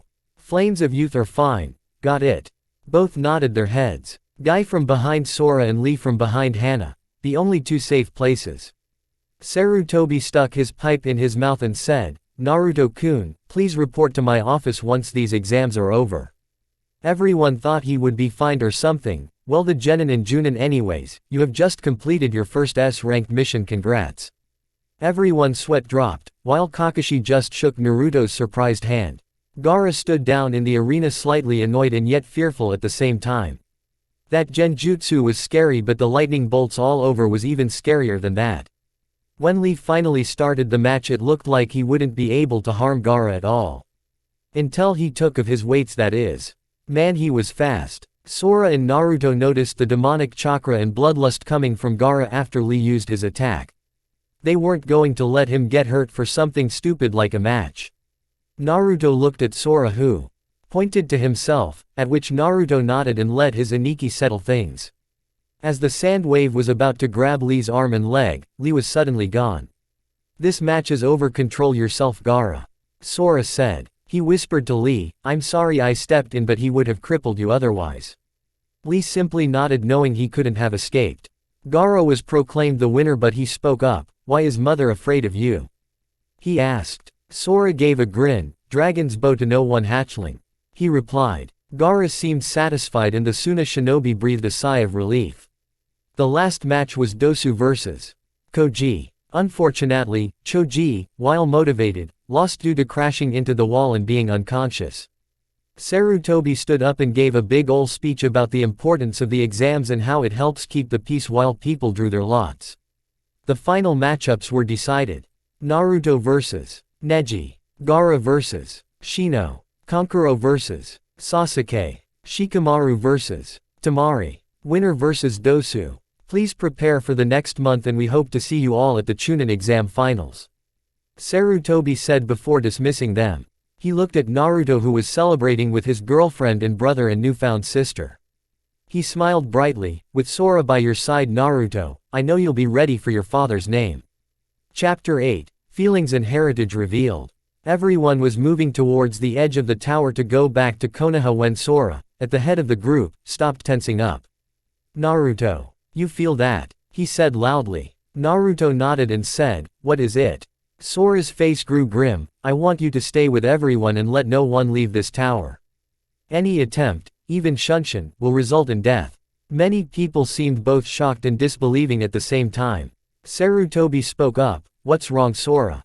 Sora frowned even further. "I'll let Naruto fully explain the reasons." He turned to Naruto. "This aura. Remember it well. This is a Balor's aura. They are second only to Pit Fiends and the Biju in power. Right now you could probably take a squad of Hezru, but don't push it," he said seriously. He turned back to the crowd. "Listen up. If you leave this tower, your death is your own fault. I will not protect you. Stay inside and you can leave when the demons outside are gone. All demons are from Dungeons & Dragons Monster Manual version 3.5, which I also do not own." Gaara's eyes twitched. "Demons do not scare me." Sora glared at him. "Ichi, shut the fuck up. This ain't playtime with the kitty ninjas anymore." He turned to Naruto. "Full power, no limits, anything gets near the tower's entrance. Kill it." He looked at Anko and whispered, "You stay here. I haven't trained you, yet, so you'll be a huge beacon to them." Anko looked confused. "What do you mean?"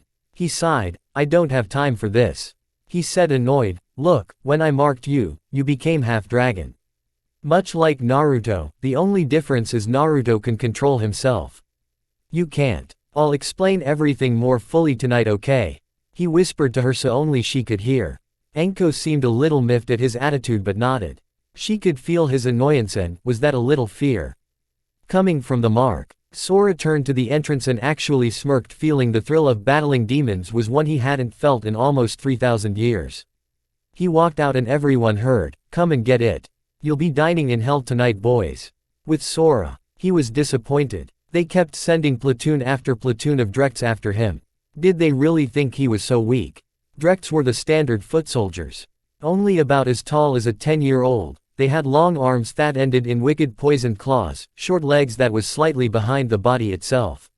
The stomach and body area seemed to be one giant bulge. From the legs to where the neck should be that went slightly in before combing out to a hideously marred face. Long ears that stood out to each side of its head and the spine seemed to come over the top and connect to the small bump above its face. They were weak, but, in numbers, they could take down a newly trained dragon. Sora was pissed. He was Ryujin, the man who decimated armies in the ancient wars. Did they really think he had fallen this far? Enough. He roared into the Drekts, releasing a spray of silver lightning bolts that jumped from each body to the next, incinerating them. He closed his mouth and surveyed the smoking clearing. He felt better. Suddenly he heard crashing in the undergrowth. "Well, looks like the sergeant is coming into play," he said, smirking. The Hezru crashed into the clearing and charged straight at Sora. This thing was a hulking monstrosity. It had wide-set legs that were as thick as a tree trunk. Its arms were only slightly bigger but had a small horn coming out of his right, one at the elbow. The claws were huge, easily big enough to grab Sora's arm and rip it off without resistance. The face was rotund and had long rows of teeth with deep-set eyes and nose. Its face seemed to be below its shoulder line, much like a dretch's, but the shoulder line sported a row of spikes, easy to impale if someone was stupid enough to jump on it. Sora smirked and turned to face him head-on. To the demon, Sora looked relaxed. However, he actually tensed his muscles and was ready to spring at a moment's notice. Demons were not fair fighters after all. Just as the demon raised its hand to put all of its charge into a single body-destroying punch, Sora dropped into a stance and brought his right hand up to match the punch. The resounding explosion of dust and smoke billowing out of the clearing was a testament to the power of these two beings. The only question was, which is stronger? With everyone else, Naruto stood at the entrance watching the forest. He sighed and looked back at the group behind him that was getting antsy. It had already been nearly half an hour and Naruto could still feel the demons moving. Sarutobi approached Naruto and everyone watched in anticipation. "Naruto, would you please explain what is going on?" he asked. Naruto nodded but kept his eyes on the forest. As you know, dragons are the frontline fighters against demons. Sometimes, demons get cocky and attack lone dragons when they are out in the wild. Since Sora is here, they are coming after him. That's not entirely true, but I don't wanna give away everything yet, Naruto thought. Inoichi spoke up. Wait, you said dragon, does that mean he is a? Naruto thought for a second, yes and no. He carries the dragon summoning contract. He is human but demons target him for it. Those who knew of Sora's real position knew it as a half-truth but kept their mouths shut. Suddenly, they heard a massive boom in the forest and everyone's head turned to it. Naruto heard some clicking noises and his eyes widened. Oh man. Please tell me it's not a retriever. I fucking hate those things. The last time I fought one, it turned my leg to stone. Many people's eyes nearly bugged out as a 12-foot spider-looking creature came out of the woods. Suddenly everyone's sweat dropped as they heard, "Kami, damn it. I swear you send these things just to spite me," Naruto yelled. The retriever looked a little annoyed at that statement. Its 6 legs propelled it forward, while its 2 front legs, that's 8 altogether, prepared to strike at Naruto. A call of, "Sanzai Kara Bakashi, Senko. Blur from existence, Flash," and Naruto was holding a rather plain-looking katana. "Close the doors. Now," Naruto yelled as he met the charge head-on. Sarutobi nodded and the doors started to close. Hana saw Naruto just as he blocked to his right before spinning and slicing at the left, knocking away the offending limb. The doors closed and Sarutobi quickly motioned everyone back to the preliminary room. The screen lit up although there was no sound. It showed Naruto jumping back from the demon who stared at him for a second. "SSSSSO, you are the one.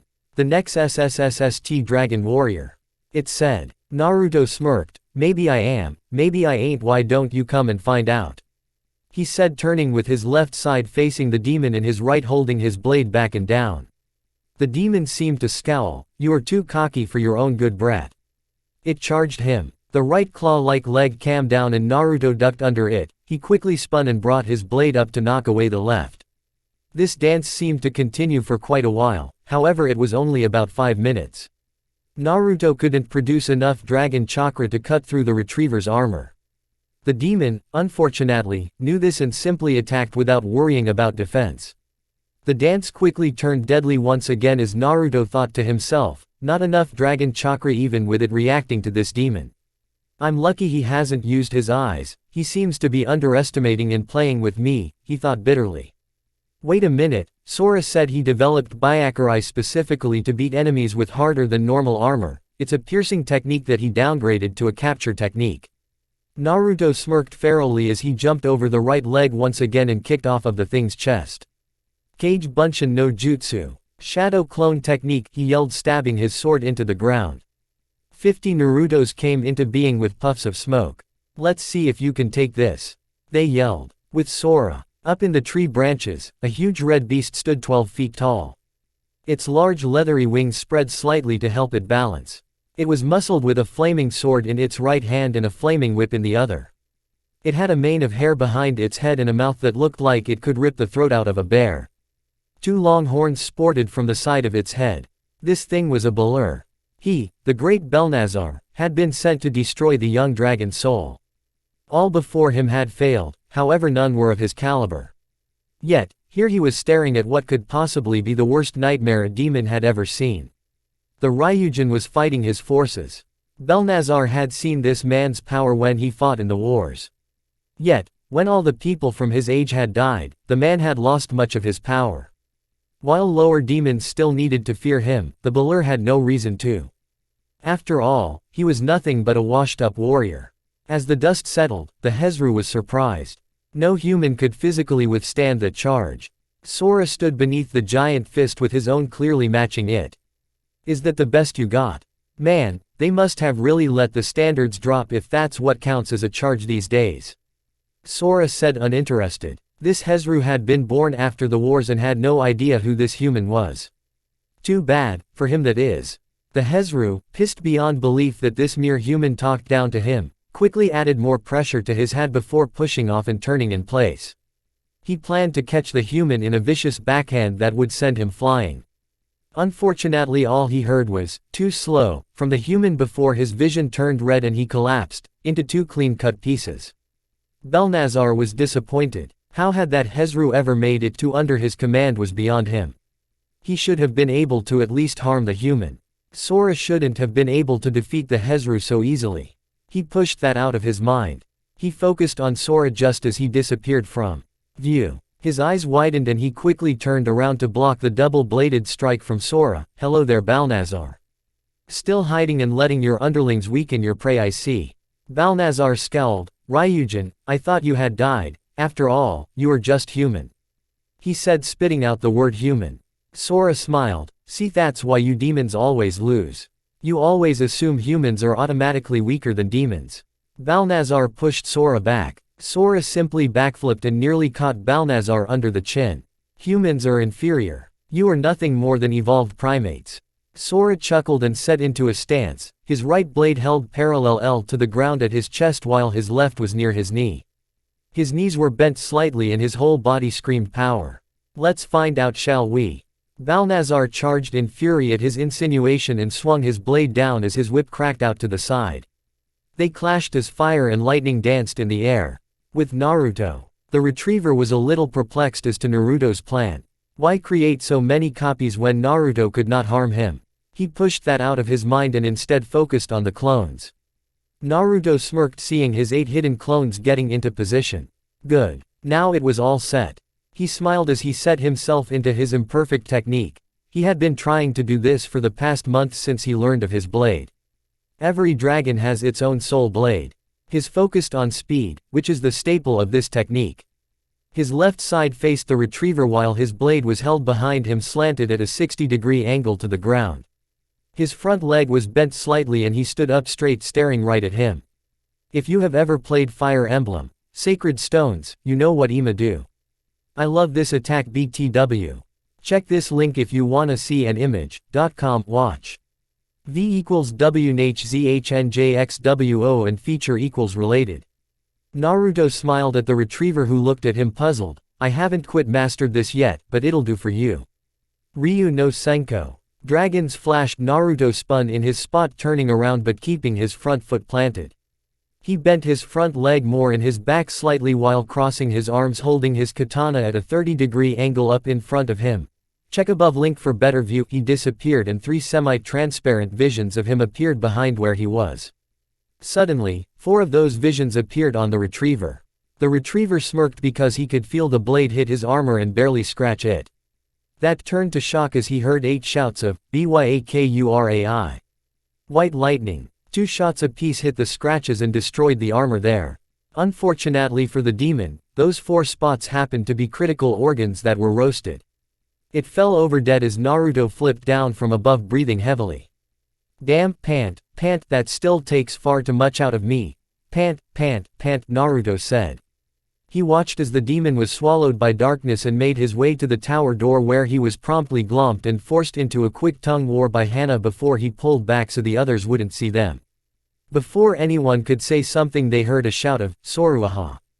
Dragon strike!" With Sora Sora smirked as he blocked the blade and dodged the whip by flipping up and, using his sword as leverage, over the giant demon. He had been constantly taunting it, getting him madder and madder. He had forgotten how fun it was to piss off your enemies. Still, he was tired and had enough of playing with his opponent. He still had to explain to his wife, and he had a feeling that was not going to be simple. He jumped back. "All right, I'm done. This has dragged on long enough, Balnazar." Balnazar scoffed. "What makes you think you can decide when the fight is over?" Sora narrowed his eyes. "This Bal-chan," he replied. He spoke in a deathly calm voice, "Kaminari no Noru, Ryu. Ride the lightning, dragon." Balnazar's eyes widened as Sora's sword started to glow with his lightning chakra, and Sora smirked. "This is the end, Balnazar. I will not hold back any longer." He raised his right sword above his head.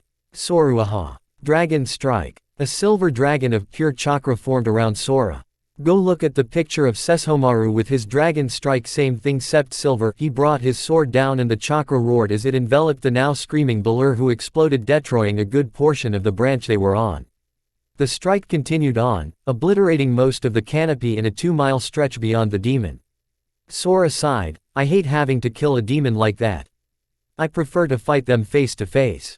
Anyways, I gotta get back." He turned back to the tower and quickly headed there.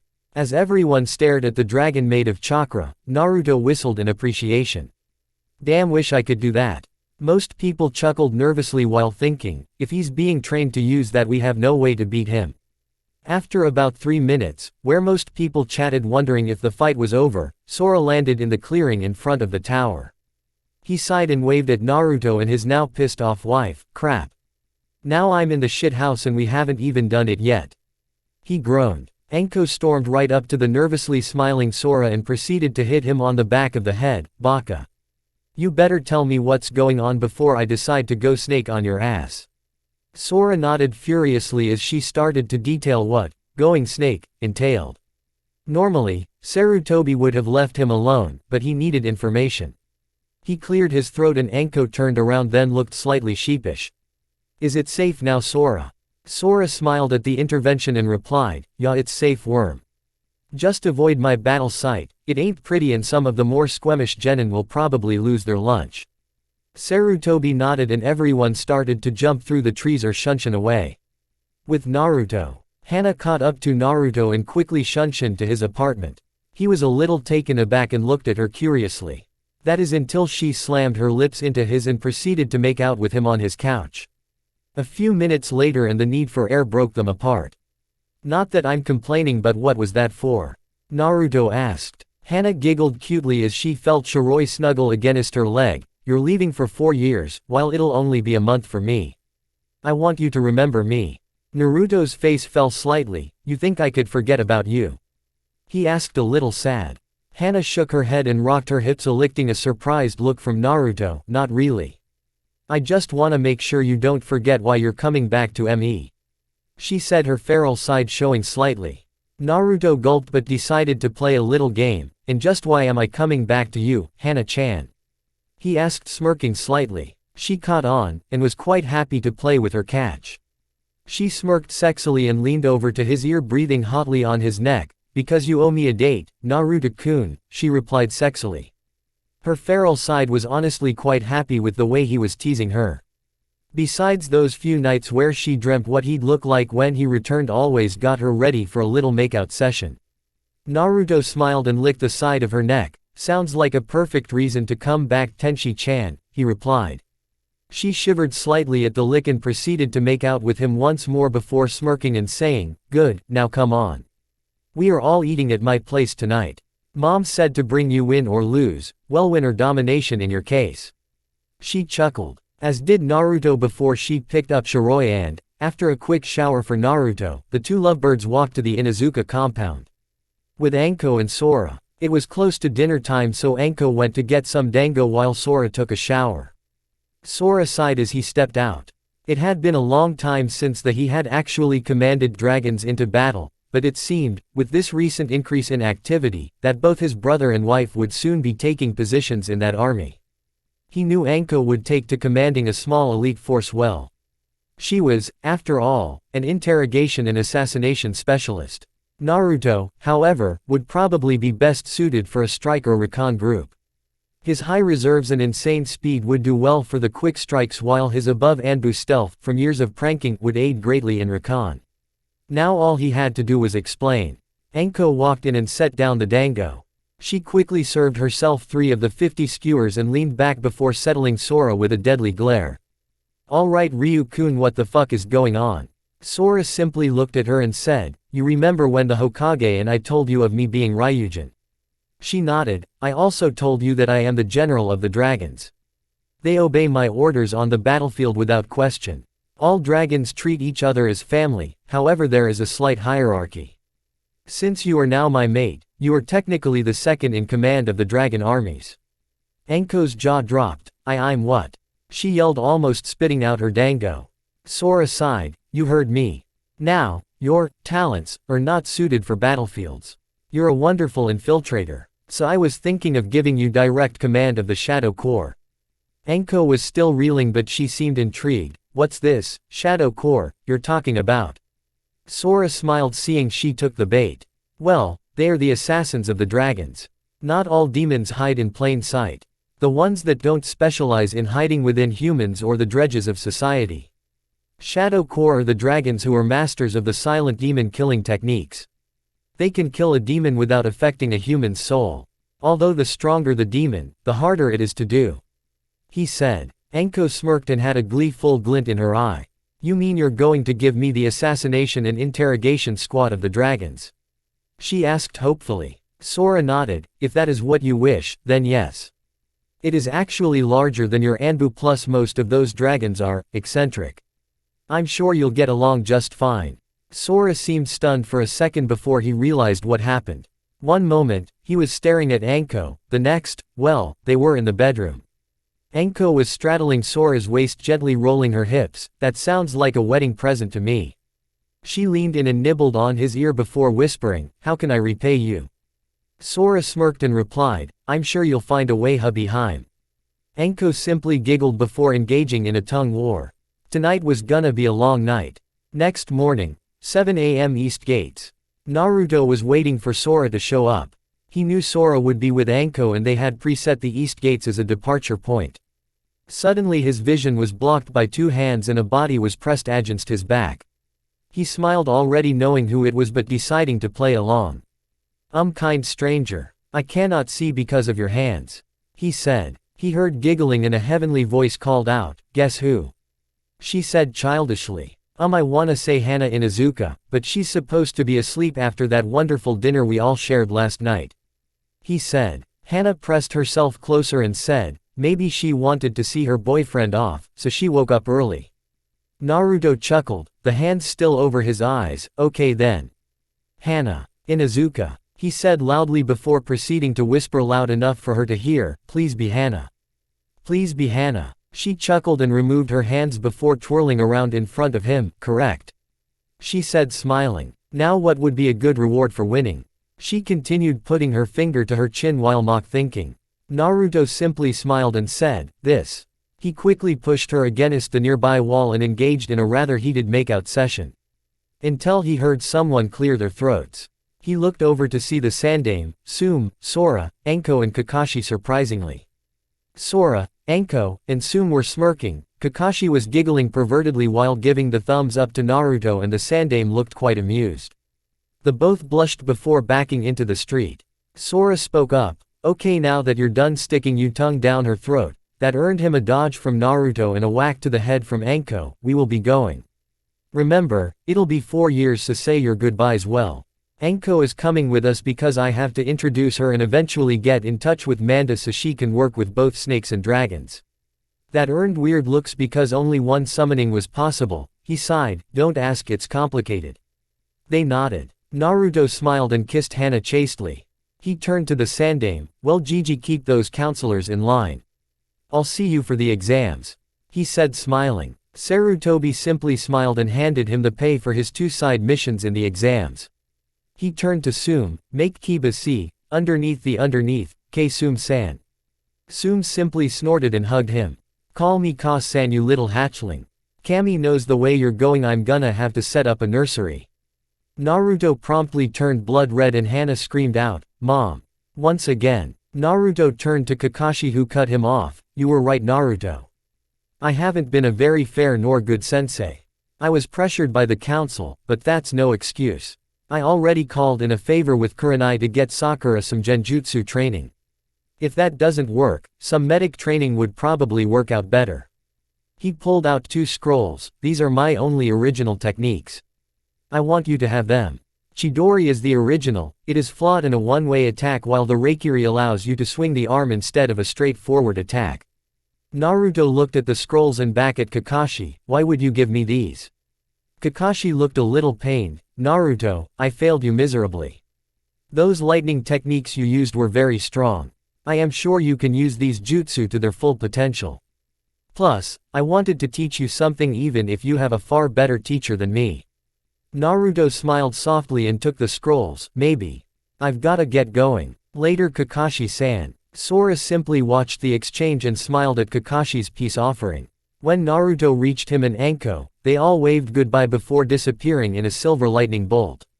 "Somehow, I have the feeling that Naruto is gonna be stronger than me when he returns," Kakashi said. Sum chuckled, "If Sora is teaching him, I don't think old worm over there could beat him." Sarutobi scowled, "I may be old, but I'll be damned if I let Naruto beat me out yet," he said, his face curving into a grin. He was gonna train because he needed to get back into shape. Time skip 1 week. Dango Bar, 1 year for Naruto. Yugao, Kurenai, Hinata, and Hana were having the weekly meeting of the girls. Normally, Hinata wasn't invited but, with Anko gone, Kurenai had brought her along. Hana had an idea of why and she was pretty certain she was going to have to either break a girl's heart or fight for her life. She sighed as Kurenai turned the talk to Hana. "So Hana, how long have you and Naruto been dating?"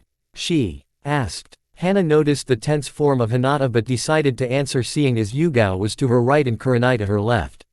"If it's really so important, since the day before the Chunin exams," Hana said. Kurenai nodded, "What made you go after him?" Hana scowled, "You have to ask. More importantly, why do you care?" Kurenai frowned, "You know why. Everyone knows that Hinata had a crush on Naruto." Hana's face went blank, "So, because a shy little princess who can't even talk to him, shows some interest.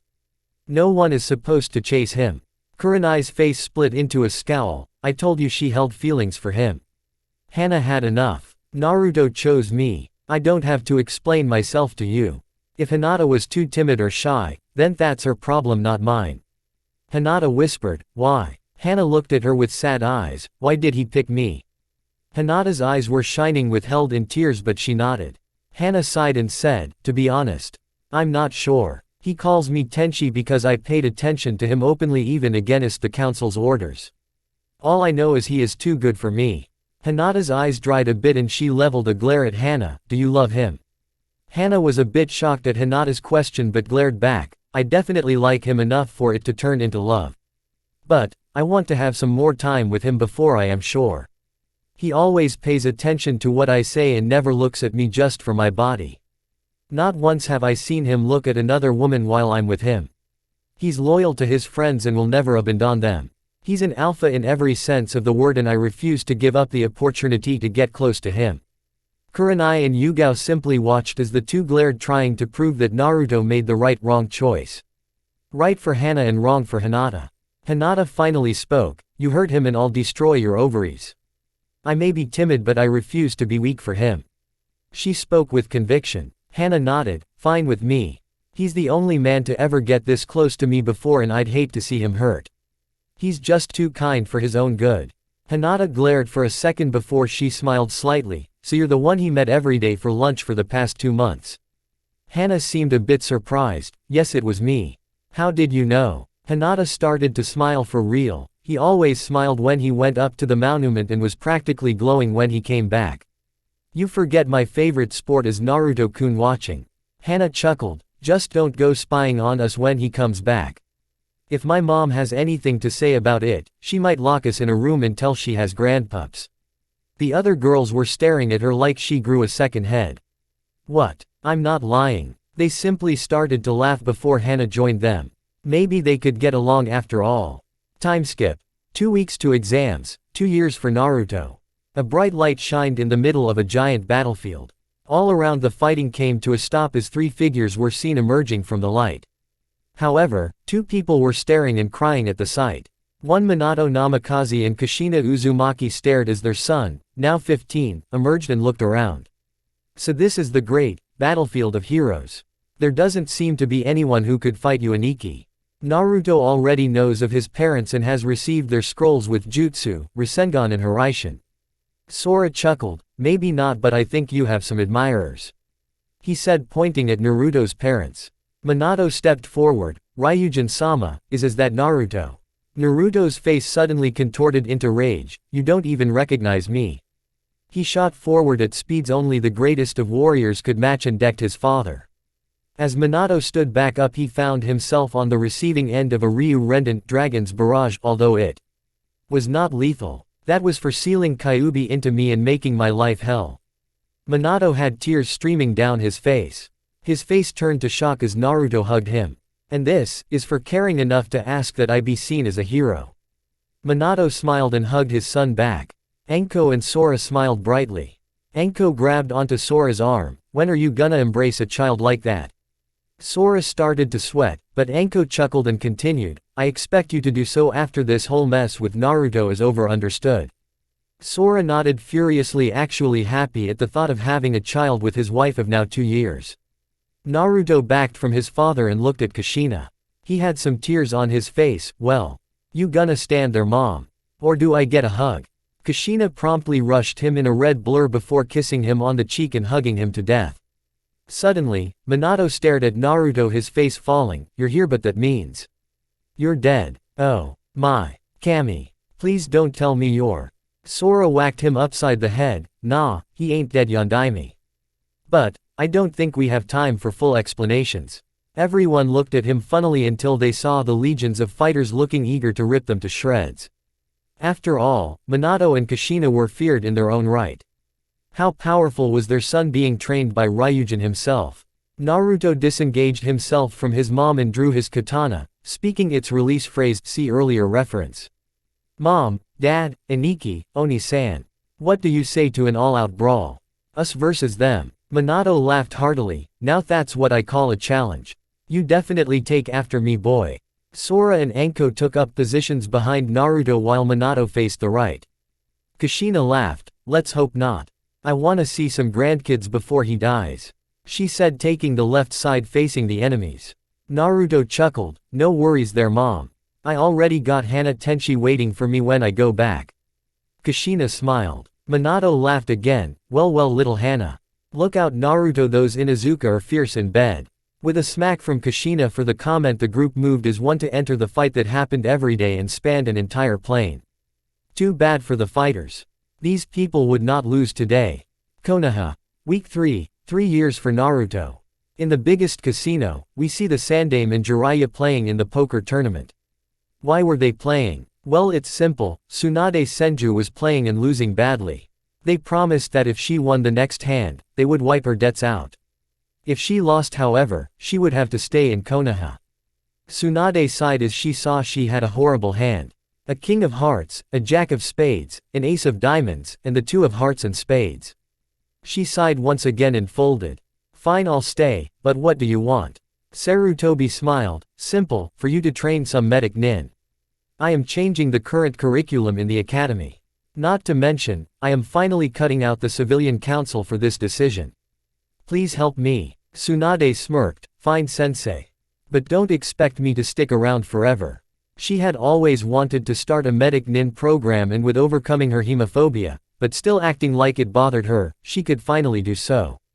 Sarutobi simply nodded and they all walked out, picking up Shizune and Taunton on the way. They promptly arrived at the Hokage Tower and Tsunade looked at her sensei when they entered the office. What is the problem really, sensei? You wouldn't have recalled me if that was all. I knew you had something set up to lure me back just for that. Tsunade said. Tsunade. Is Naruto Uzumaki still alive? Sarutobi asked seriously. He knew she was his godmother, but he didn't know why she left. She had a responsibility and Sarutobi had let her ignore it long enough. Tsunade grit her teeth. Of course not. One of your damn Anbu arrived right after the Kyuubi attack to tell me he was dead. That's why I left the village, sensei. You know this. She nearly yelled. Sarutobi frowned. Naruto is alive and well, Tsunade. Whoever sent that Anbu was not me and lied to you. Tsunade was stunned. She left her godson to this village. That means he survived the… Oh god. He's the Jinchuriki. Where is he? She yelled. Jiraiya spoke up. Calm down, Tsunade. He is fine. Right now he is training for the exams. Tsunade didn't look pleased and neither did Shizune, who was holding Taunton for dear life. Who lied to me, sensei? I want to know who took my godson from me. She yelled once again. Sarutobi looked her dead in the eye. What is spoken does not leave this room, he said seriously. Tsunade and Shizune nodded. Very well. Then let me tell you what has been going on since you left. Time warp. 2 weeks ago, 3 weeks to exam, Aburame compound. Kintsuchi was being held in a secure room in the Aburame compound. She sighed. The bugs didn't bother her, she actually liked the company. They were chakra draining, however, and didn't allow her to leave. She was waiting to be interrogated as she knew she would even when she agreed to this setup. Her teammates would have simply raped her and then sent her back to Orochimaru with the news of their failure before she was killed for being the messenger. She had jumped at the chance to get out from under the sadistic snake's grip. Shino walked in with his father right behind him. While not experts in interrogation, they had allowed Ibiki to observe through a hidden camera in the room. They would seek the answers, for she was their guest. Dependent on the answers, she would gain freedom. Shino stated in his almost monotone voice, "Do our friends bother you, Kin-san?" Kin shook her head. "Not at all, Shino-san. They are very polite and love to put on a show when they feel I am down." Surprisingly, this had happened. When the bugs had sensed her displeasure, they had immediately called some of their more colorful companions and had a slight dance in her room. Shino was rather surprised himself because these partners were not easy to manipulate, so they had done it of their own will. Most unusual. Shino spoke once again. "Please tell us of Orochimaru's plans. We will know if you're lying." He was watching her body for any signs of diet. He had to admit seeing the few bugs crawling on her arms was quite a sight, since so few of the female gender allow such things. He quickly cleared his head of those thoughts. She scowled at Orochimaru's name and proceeded to tell them of his plans involving Sasuke and that he planned to attack, but, unfortunately, she was too low on the food chain to learn much besides the time, and that Suna was somehow involved. All throughout the explanations and information spilling, Shino and Shibi watched. Not once did she indicate a lie. Their partners trusted her, so they trusted her. It was as simple as that. When all was said and done, she asked Shino, "What do I do now?" Shino seemed to smile behind his coat. "You are a retainer of the Aburame clan. You are free to wander the village unobstructed. Just stay away from the training grounds and clan areas, until you are classified as a Konoha nin. You are welcome to a more prominent and less secure room once we have relayed your information." Shibi smirked, seeing the way his son was acting with the young Kunoichi. "Much the same way I acted around Satsumi. Perhaps we will be adding to the clan sooner than I thought." The father and son left the room with Kin thinking to herself that maybe living here wouldn't be so bad. Day before the Chunin finals, 1 week before for Naruto. Sora appeared, next to Naruto, who was enjoying dinner with the warriors in Valhalla. "Naruto, you have 1 week left. It is time for your final training," Sora said. Naruto grew serious. "Are you sure I'm ready, sensei?" he asked hesitantly. Sage training was not easy by any stretch of the imagination. Sora smiled softly. "I assure you. You are ready, Naruto. Just believe in yourself and you will do fine." Naruto nodded and said his goodbyes to the band of warriors his father and mother had collected over the years and departed with Sora, who left Anko so she could battle her heart out over the next week while they underwent this training. As they arrived in the Dragon Realm, the hatchlings quickly ambushed Naruto, who proceeded to play with them until Sora ushered them away. Sora smirked at the slightly disheveled look Naruto had before he grew serious once more. "Naruto, over the next week I will train you to pull out your dragon half and manifest it. Once it has been started, however, you will become slightly more animalistic. You, also, cannot let your dragon half have control or I will kill you. Understand?" Naruto gulped and nodded. Suna encampment. That night, a maniacal laugh made itself known to the wilderness. Kukukuku, soon I will destroy you sensei and your leaf too. A man yelled. Chapter 9, Finals and Neji's Revelation. Today was a big day for Konoha. The Chunin exam finals were being held in their very stadium. Rumors abounded, but one thing was sure. Everyone wanted to see the last Uchiha and Gaara duke it out in the finals. However, a few people had bet almost everything they had on one Naruto Uzumaki. Tsunade, Sarutobi, Sume and Shibi had all placed rather large bets on Naruto not only winning, but getting a Chunin promotion as well. Shibi and Shino had been filled in on everything by Sume, who had overheard the conversation between Shino and Naruto. Even thought the civilians were excited, the shinobis were anxious. Anyone of Chunin rank and above had been notified of plans for the invasion and the defense of the village. Tsunade would be at the hospital along with Shizune. Jiraiya was going to be taking care of the summons supposedly assaulting the city. Sarutobi, along with a platoon of Anbu, would be facing Orochimaru. The only wild card they couldn't account for was Gaara and Naruto's group. As promised, Naruto, Sora and Anko hadn't been seen in the village since they left.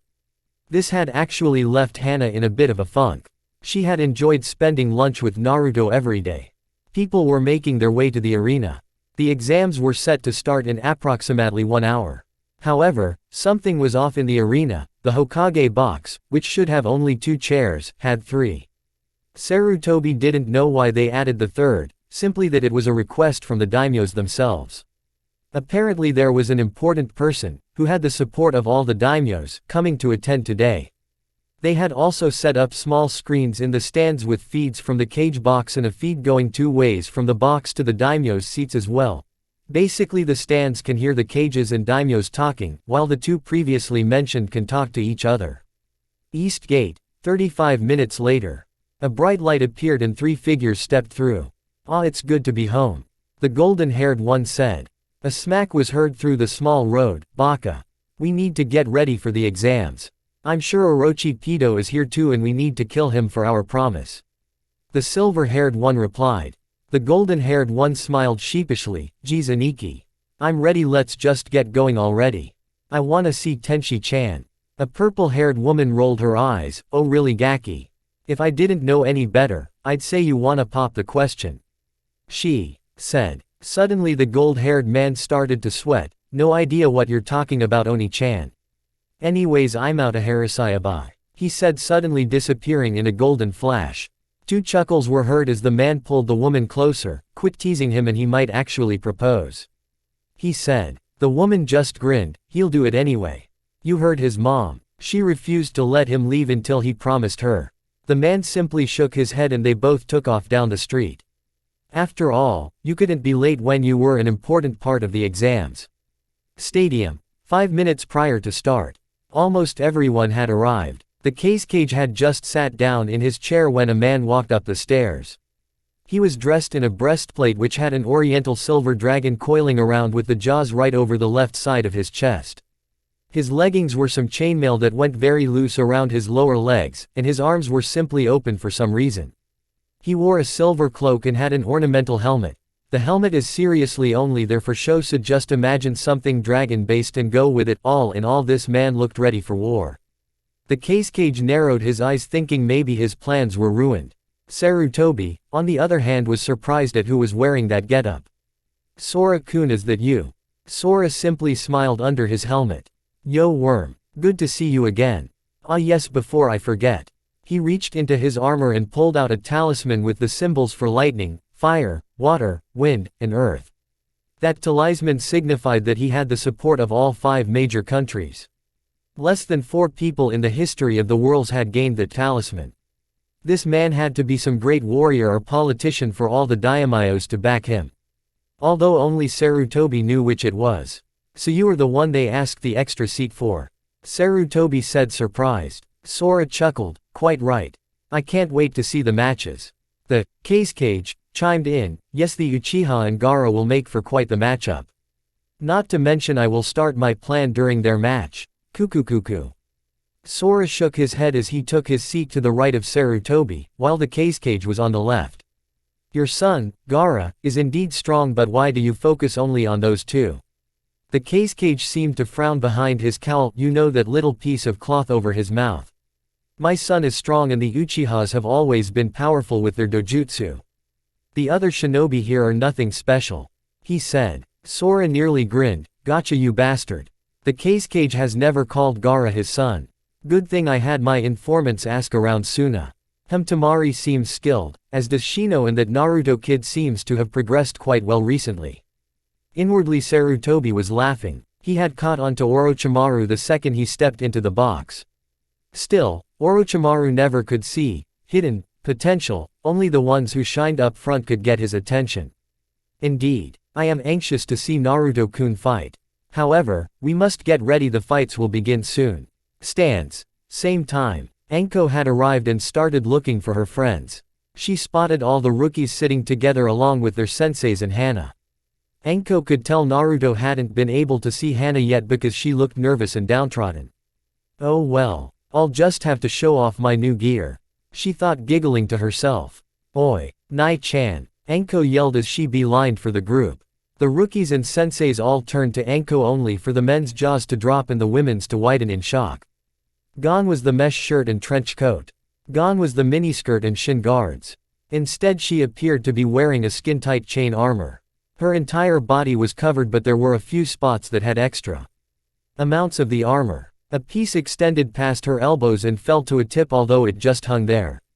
On her left and right hips down her thighs was a plaited skirt that extended down to her mid-calf and meshed into a small chainmail skirt to cover her ass in front. She had a wakizashi strapped to her left hip. She pulled off the look rather well, not to mention that she looked downright scary to anyone who wasn't going to war. After all, this chainmail had the same dragon motif as Sora's. Kurenai was happy though and smiled. Ko-chan. How are you? I haven't seen you in a month. Anko simply smirked back. Well, if you must know. Everyone seemed to lean in. I was with my husband, she said, grinning happily. The Junins all seemed a bit shocked that she was married. Kurenai felt sad because she wasn't invited to a wedding, but Hana picked up on that and opened her mouth. So when was the wedding? Anko shook her head. We didn't go through all that. Too much hassle. We love each other and that's enough. They didn't have to know she was married by some mark. Kurenai seemed to brighten at that. So who's the lucky guy? The genin by now were scared that anyone could love this crazy lady. However, the male Junins were wondering how someone could get close enough without getting killed by either Kurenai or Anko herself. It was a well-known fact that civilians only called her the snake bitch or whore because they couldn't get into her pants. Anko leaned in and whispered just loud enough for everyone to hear. That is a secret, she said, giggling and taking a seat next to Kurenai. Besides, you'll all know soon enough. She leaned back and watched as the contestants, including Sasuke, seeing as Sarutobi had threatened to burn all of Kakashi's Ika if he was late, stood in a line. Hana looked at Anko and said, you wouldn't happen to know where Naruto-kun is, would you? Hana was a little scared that the 4 years had changed Naruto too much and maybe he wouldn't like her anymore.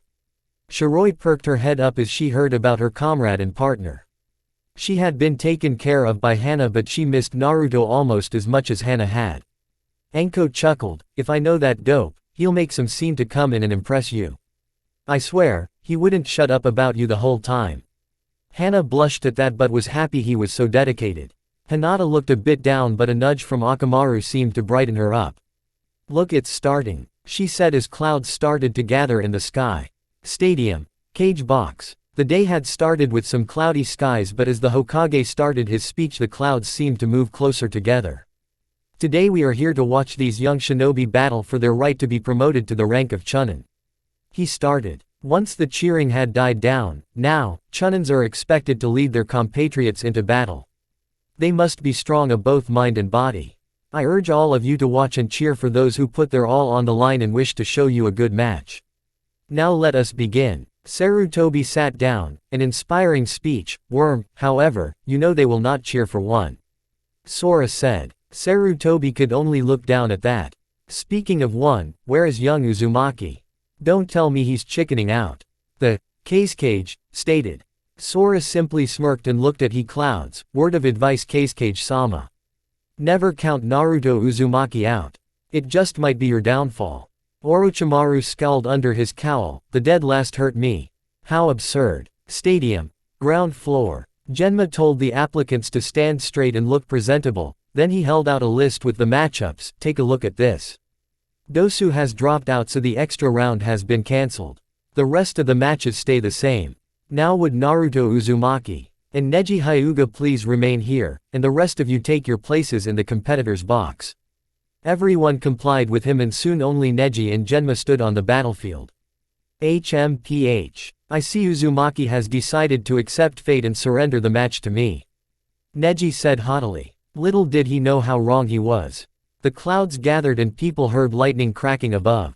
The stands started to buzz with activity as they looked up. Valhalla. Same time. Oi. Everyone shut your giant pee-holes, my son is fighting down there. Kushina yelled. Suddenly the whole hall went quiet. You see, after training and fighting with the various warriors for 2 years, Naruto was respected and feared throughout the warrior plane. The gods themselves had given them the day off and joined them to watch one of their favorite warriors showcase his abilities. All gods are female unless otherwise stated. After all, how else can you explain the divine wrath perverts get hit with? As Neji made his comment about fate, said God groaned, Kami, can't you put some sense into that boy? I swear he's worse than rabid fangirls. Kami chuckled, you know that's not how it works. Fate just groaned again and hoped that Naruto could beat some sense into him. Raijin chuckled, Fate hush. Naruto is about to enter the field. You can change Neji's complex later. Now let's see what you can do, boy. You better put my gift to good use. He thought. Stadium floor. The lightning in the clouds strangely stopped crackling. Suddenly, a lightning bolt struck the ground. What most people see when they see lightning is a flash of bluish white. However, this lightning bolt was pure gold. Lightning crackled where it struck the ground as a figure appeared. He had golden hair and electric blue eyes. 2 bangs framed his face and he had it tied in a ponytail at the base of his neck. He had on an Anbu-type armor that was a dark blue and had no shoulder guards. His pants were Anbu-style black with dark blue lightning bolts dancing across the bottom. His shirt was a plain black shirt with no sleeves. He had a kunai holster on his right thigh. He was about 5 feet 11 inches and seemed to be about 16 or 17 years old. Stands. One look at him and half the girls in the stands were drooling. Well, until a blast of ki, rivaling a Sannin, hit them. Hana was happily drooling and daydreaming about the new Naruto when she noticed the looks he was getting. That prompted the ki and the glare she gave just about every woman eyeing her Naruto. Enko chuckled, now, Hana. You can't kill them for eyeing your boyfriend like a piece of meat. Hana scoffed and started therapeutically stroking Shiroi, who purred in pleasure. Maybe I can't kill them. That doesn't mean I can't scare them away from my Naruto. That's right, he's mine, suckers, and all of you missed out. Now I can't wait to see just how much he has grown lately. Hana suddenly blushed at the insinuation her feral side gave her. Enko was laughing by now. Maybe so, but I have a feeling that your mom is gonna be happy when all this is over. Hana's blush seemed to increase as a few chuckles rang through the crowd. Cage box. Sora chuckled at his brother's flashy entrance while Sarutobi and Orochimaru seemed a little surprised at the display of power. No one had that much control over lightning. Well, unless you were blessed by Raijin. You haven't seen anything yet, my lords and ladies. Sora said. By the end of this exam, I guarantee Naruto will have earned his spot as a Chunin. Orochimaru still seemed slightly skeptical. He was the dead last of the academy. How could he have changed that much in only 7 months? Sora looked at him and replied, watch the fight, Kazekage-sama. I will answer you later. Orochimaru seethed slightly but kept silent and resolved to wait for the answer. After all, the best things in life are worth waiting for. No. Floor. Naruto smirked as he looked at the stunned audience. Many shinobi recognized his hairstyle and paled when they realized exactly who he looked like. Good, seems some will back my claim, he thought.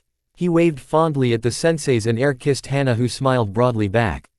He turned his gaze to Neji. He knew all about the Branch family and especially Neji's story with Kumo. He had met Hizashi in Valhalla. One of the best men he had ever had the pleasure of knowing and befriending. He was glad he had met him too. He had helped Naruto with a little side project of his that should be of great help. The proctor stepped forward to start the match when Neji looked at him. Genma quietly waited to see what he would do. Neji turned to Naruto and said, "The skills you shown in the exams were impressive, but it is my fate to win this match. Save yourself the pain and forfeit now." He activated his Byakugan to try to intimidate Naruto. Naruto looked unimpressed. "You expect that to scare me, Neji? I am not one of those fanboys you have chasing you around." Neji looked absolutely livid. "I am a boy. Proctor, begin the match." Genma nodded and said, "First match, Naruto Uzumaki vs. Neji Hyuga. Hajime." Neji simply took his gentle fist stance and waited. Naruto was a hothead and the dead last. He would make the first move according to Neji. Naruto sighed and looked at the Hyuga section. He noticed how the majority of the main members had sneers on their faces at this fight. Perhaps I should give them a reason to sneer. After all, they all believe their taijutsu is so ultimate. Bunch of morons. I'll show them that they need to change, he thought.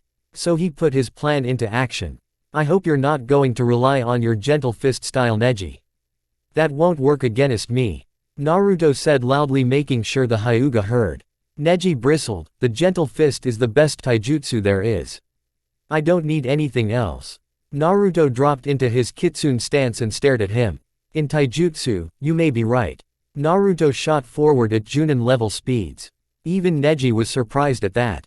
He quickly shot a punch with his right that was diverted by Neji, albeit barely, and started an insanely fast barrage of punks to keep Neji from striking back. After a full minute, Naruto jumped back barely winded while Neji was actually breathing hard. Your taijutsu is indeed formidable. However, your ninjutsu skills flat out suck thanks to the short-sightedness of your clan. In the stands, the Hyugas were pissed. Well, aside from most of the branch family who were never taught the stronger moves of the gentle fist, and Hiyashi, and Hanabi. Hiyashi was actually smirking. I have long acknowledged our weakness in using nothing but Juken.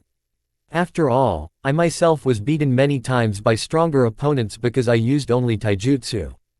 Perhaps Naruto can bring this to light. Neji glared, but Naruto continued, what happens when you meet someone who can blast you from long ranges until you're out of chakra? What if someone can get past the legendary Kaden your family is so proud of? Allow me to demonstrate. Naruto flew through hand seals and then thrust his hands forward, directing the attack, Reikyu. Lightning ball. He shot a large ball of electricity at Neji.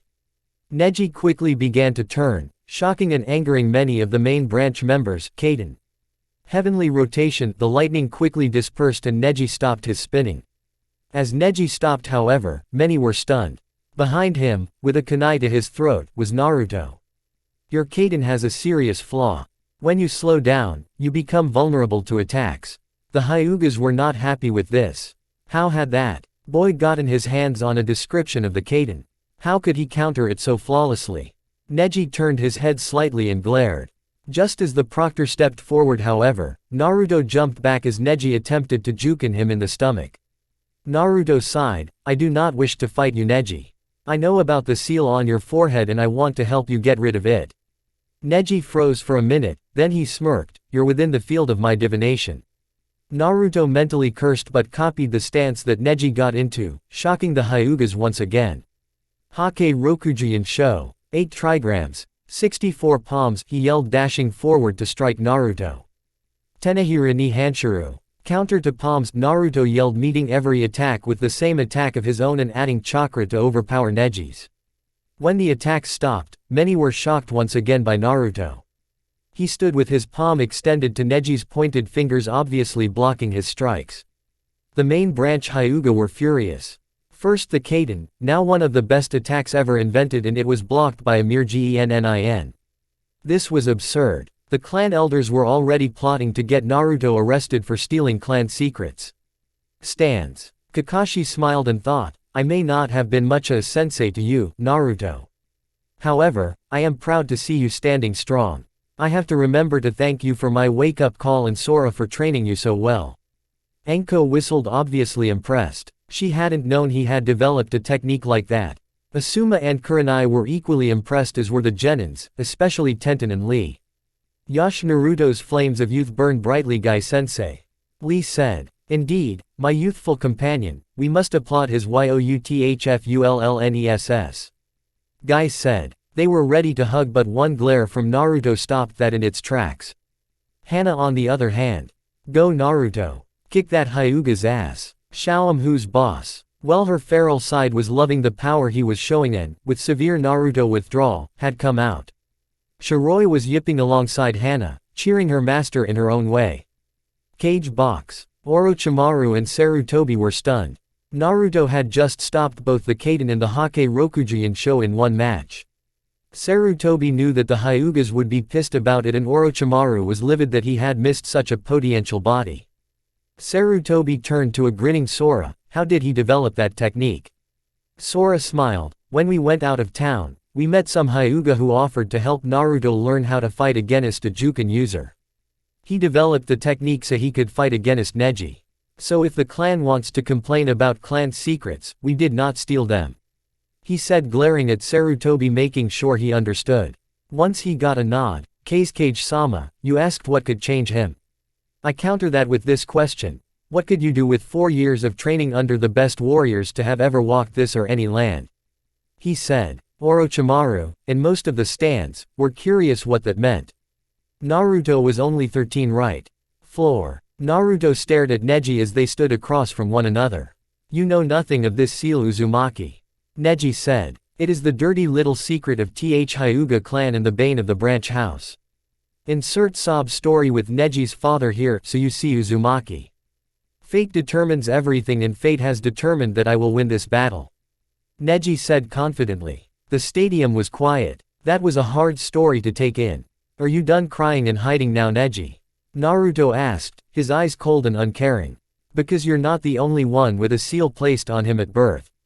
Up in the cage box, Sarutobi grimaced and knew the fallout of this would be hard. Let me tell you a story. The Yondaime Hokage was the greatest Hokage to ever live in Konoha. He defeated the demon fox, Kyuubi, on October 10th. The same day I was born. Neji scoffed, everyone knows. I'm not finished, Hyuga, so shut your trap and let me finish my story. Naruto roared, I listened to you. Now you listen to me. The Yondaime could not kill the Kyuubi. It is a high-level demon, no mere mortal could kill it. Instead he had to seal it. But, a human's coils cannot take a demon's chakra. However, a baby, who is under a day old, could take it in because the chakra coils were not yet fully formed. So the Yondaime decided to seal the beats into a baby born that day. Normally this is an S-ranked secret. Neji looked a little pale, so you mean to tell me? That's right, Neji. I am known as a Jinchuriki. However, the Yondaime couldn't ask just anyone to use their child, oh no. He sealed it into his own son. My true name is Naruto Uzumaki Namikaze, son of Kushina Uzumaki, and Minato Namikaze. I have been beaten and abused since the day I could walk. My own teachers strive to make me learn the wrong things. I get charged triple price for outdated goods and that's if I'm allowed in the store. Naruto said. However, I no longer carry the Kyuubi no Kitsune. That sent many people for a loop, especially the council members. Then where is it? Neji asked, only slightly afraid. Oh, Kyuubi is gone. He can never return to this plane of existence so long as I am here. Not entirely true, but it'll give me some protection. Naruto thought. Long story short, Neji. You aren't the only one to suffer. Neji scowled. Perhaps you are right, Uzumaki. However, I am still fated to win this fight. He said, his Byakugan blazing. Valhalla. Same time. Most of the warriors were sad at Naruto's life. However, that all ended with Neji's proclamation. Alright, that's it. Fate said. She raised her finger and brought it down. Lightning came down and struck to the right of Neji and Naruto. Everyone's sweat dropped at the note. Arena floor. The people in the stadium looked confused until Naruto read the note out loud. Dear Neji Hyuga, I am Fate. Please take note that I do not support you in being my bitch. Kindly stop your horrible acting and get on with your life. Sincerely, Fate. Everyone's sweat dropped. Oh wait, there's more. P.S. Naruto, please knock some sense into him. He could use it. Oh, and Yami and Luck say they want payment for their luck, whatever that means. If it was possible, the sweat drops got bigger. Naruto, on the other hand, was sweating bullets. Please tell me that doesn't mean what I think it means. Hana was a little surprised but suddenly stood up and yelled to the sky, hell no. He's mine first. A crack of lightning hit near her and she sat down blushing. Valhalla. Kushina looked at Yami and Luck, you know what I made him promise, yes. They nodded and laughed. Luck spoke up, we just wanted to see what Hana would do. Yami chuckled, yeah, unless she wants to share, then he's free game. Everyone's sweat dropped, that seems to happen a lot huh. Yami pouted at their faces, what? I can't help it. Those whiskers make me hot. Kami simply shook her head. Floor. Naruto sighed and wanted to get this farce of a fight over with. Sorry Neji, but I'm done with this fight. Prepare to lose. Neji was prepared but all he heard was, Fuin level 4 Kai. Before he blacked out, Naruto had a resistance seal on him currently at level 8. It was basically like walking through water constantly. By releasing 4 levels, he had become fast enough to move like Guy when he had the first 2 gates open. He had simply knocked Neji out after he disappeared from view. Shusa, Naruto Uzumaki Namikaze. Genma said. The crowd was silent for the longest time until Kakashi stood and clapped.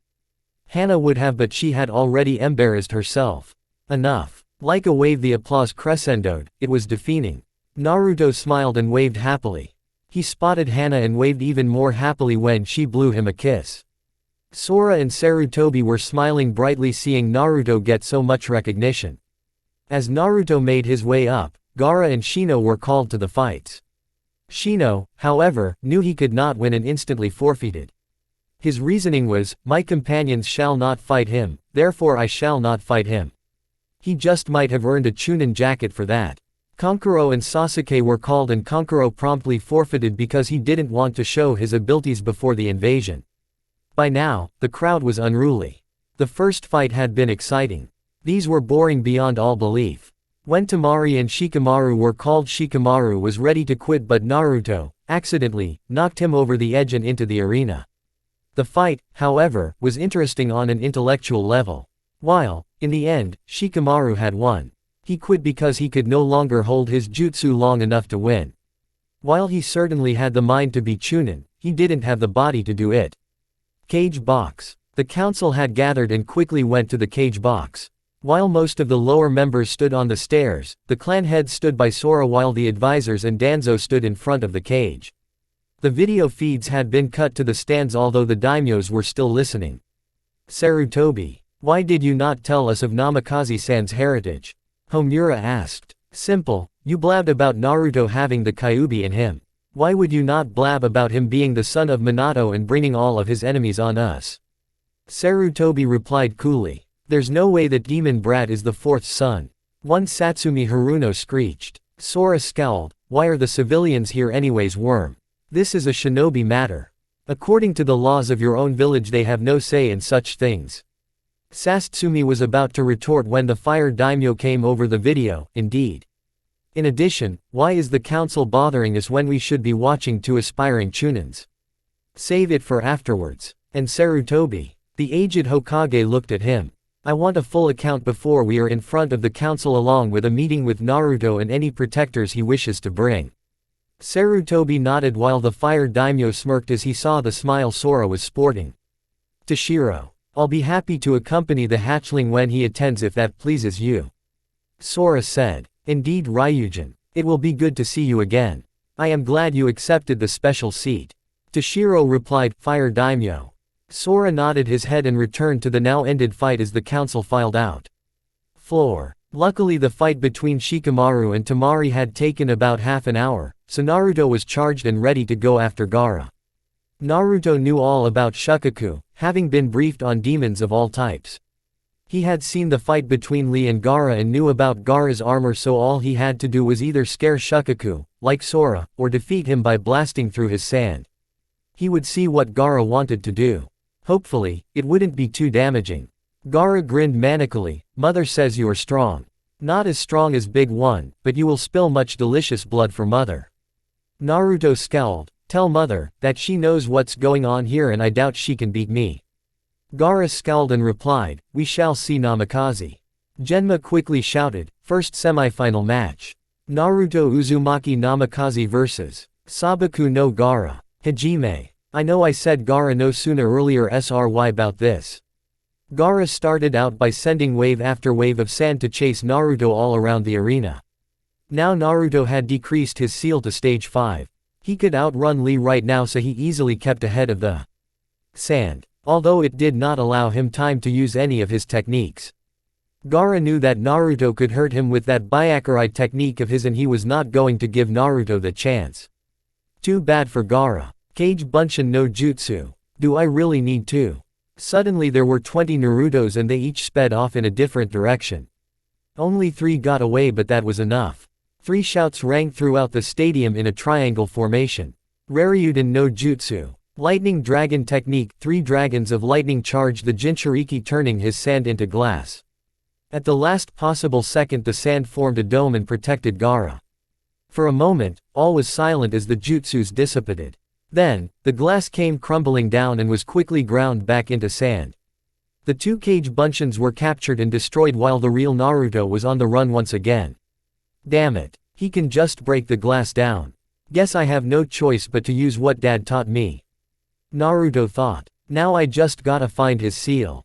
Kage Bunshin no Jutsu. He created another 20, but they immediately went through hand signs and yelled, "Reikyu, lightning ball!" The 20 clones quickly charged forward behind the balls and headed for Gaara. 3 balls made it to Gaara while the others were intercepted. They quickly turned the sand armor he wore into glass. However, it started to break, and that's when the clones started pounding him. The sand quickly sprang back to life and destroyed 8 clones before the others jumped back. However, they had done their job. The seal was visible on Gaara's chest. Naruto smirked and ordered his clones into action. He held his hand out and the kanjis for the elements appeared in purple flame on his right hand. 10 of his clones quickly blew out another set of Reikyu lightning ball towards Gaara and promptly disappeared, their chakra spent. However, the last 2 clones quickly charged, taking up the remaining sand while Naruto rushed past and slammed his hand into Gaara's chest, yelling, "Gogyo Fuin." 5 elements seal. Gaara promptly passed out and the sand stopped moving. Genma stepped forward and checked Gaara. Shusa. Naruto Uzumaki Namikaze. The cheering from Leaf was astronomical. However, one man was pissed. I needed him to distract the Leaf. No matter, I still have that demon's promise of help in return for fighting the dragon person who is supposedly around here. Maybe it's that new guy. Meh, I don't care as long as I get to kill Sarutobi-sensei.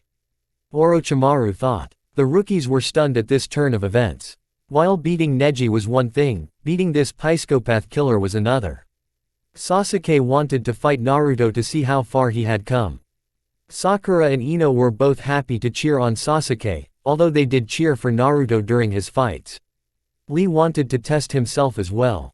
Tenten was a little wary to fight him. Choji, Shikamaru, and Shino didn't want to fight him if they could help it. Kiba was smiling knowing he lost to the strongest guy here, and Hinata was happy that her crush was so strong. The senseis however were mostly in shock, except for Guy who was screaming about youthfullness or some crap like that. Kurenai and Asuma had always assumed that Naruto really didn't have much talent. Well, you know what they say, right? Assuming makes an ass out of you and me. Kakashi was simply happy, although a bit stunned at the increase in strength, while Anko was sporting a grin the size of Russia. Up in the daimyo box, Toshiro was sporting a grin similar to that of Anko's. Damn, am I glad Sora told me to bet on the Yondaime's Gaki. I'm making a fortune. Similar thoughts were being made by the daimyo of Wave and Tsunade, Sarutobi, Kakashi and anyone else who bet on him, not to mention himself. After all, why not rake in the dough under a fake name? All it took was a shadow clone and a henge into his sexy form. The next match was called forward and it was Temari vs. Sasuke. When the battle started, Temari seemed to be winning. She planned ahead more, but she didn't quite take into account for Sasuke's fire jutsus. After trying to get near Temari for the better half of 10 minutes, Sasuke gave that up and proceeded to fire Great Fireball at her. Since she had been using gusts of chakra-infused wind to keep him away, he had higher reserves. After a few minutes, she simply gave up rather than get burned to a crisp. Genma stepped forward. We will give everyone a short 10-minute break to grab refreshments and go to the latrine. This is for the fighters as well as the spectators. Please enjoy. Cage box. If you gentlemen will excuse me, I have some quick business to attend to. Sora said as he bowed out and vanished in a flash of silver lightning. Orochimaru was surprised but asked, does he do that often? Sarutobi simply laughed, all the time. You get used to it. Stands. Naruto appeared next to Hana with a golden lightning shunshin. He grabbed her, and Shiroi and finger waved to everyone before they both disappeared once again. Enko slipped away as well. Naruto's apartment. When they appeared in Naruto's apartment, Hana quickly forced him against the wall and started to French kiss him. When they finally broke for air, Naruto shook his head and said, "Wow. What was that for?" Hana chuckled, "That was for coming back and owning all your competition." She replied, I gotta do that more often then." Naruto said, chuckling. He stepped back and Hana got a close-up look at him. Long story short, he was masculine, he was slightly more feral, he was her age, and he was hot. Naruto turned serious. "Hana, you know about the invasion, right?" Hana nodded and patted a scroll. "I've got the boys right here." Naruto smiled. "Good, because I've got a present for them." He pulled out a scroll and unpacked what seemed to be larger versions of Shiroi's armor but with wings that could extend and retract. Hana's eyes lit up like a cherstmas tree. "Are those?" Naruto nodded. "These are for them. I know you couldn't stand to see them hurt, so I had them made." She smiled and kissed him gently. "Thank you very much, Naruto. You have no idea how much that means to me." Naruto smiled brightly at her and pulled out an Anbu breastplate like his, except this one was a deep brown that matched Hana's eyes. "This is for you, Tenshi-chan. It's blessed by dragons to withstand high temperatures and protect you from them. It also gives you a slight protection from the other elements. If you channel chakra into it, well, you'll get a chainmail like Oni-chan's.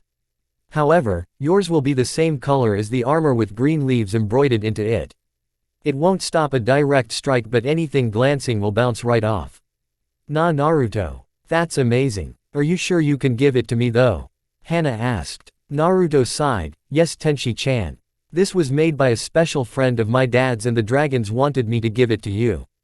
Not to mention the Hiraishin seal put into the armor so I can teleport to you in an instant if anything of retriever status or higher shows up," Naruto thought.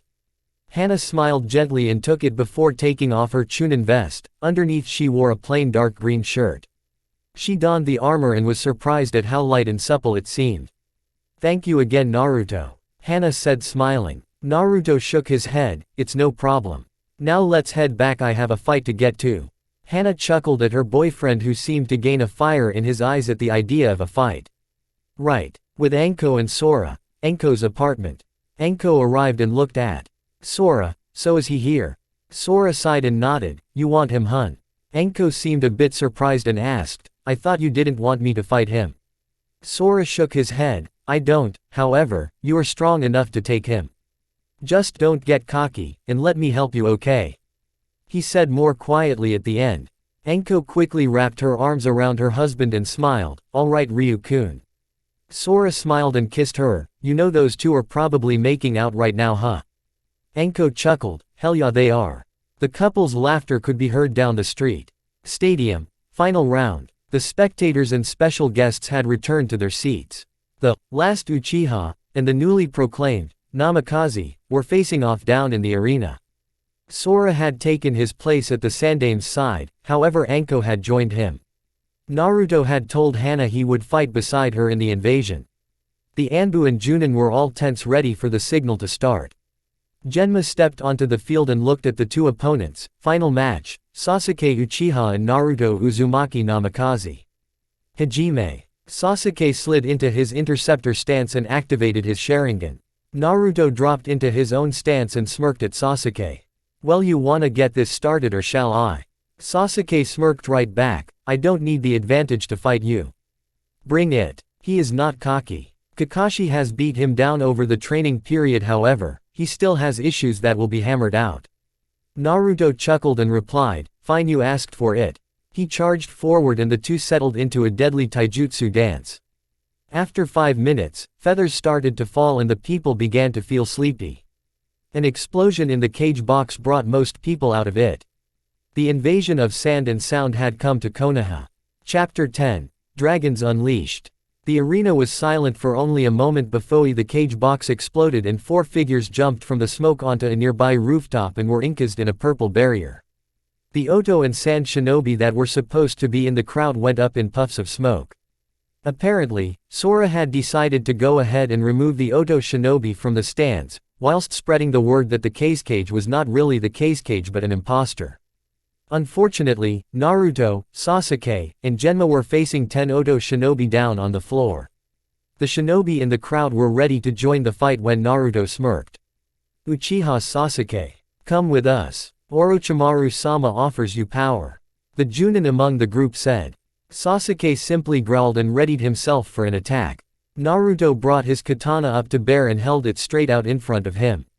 Bankai, he yelled. Think how Ichigo says it in Bleach. His chakra swirled around him and entered the sword before it glowed and changed. Now he held a golden shamshir with a blue lightning bolt arcing from the tip to the handle, which had a dark blue tsuba and golden wrappings around the hilt.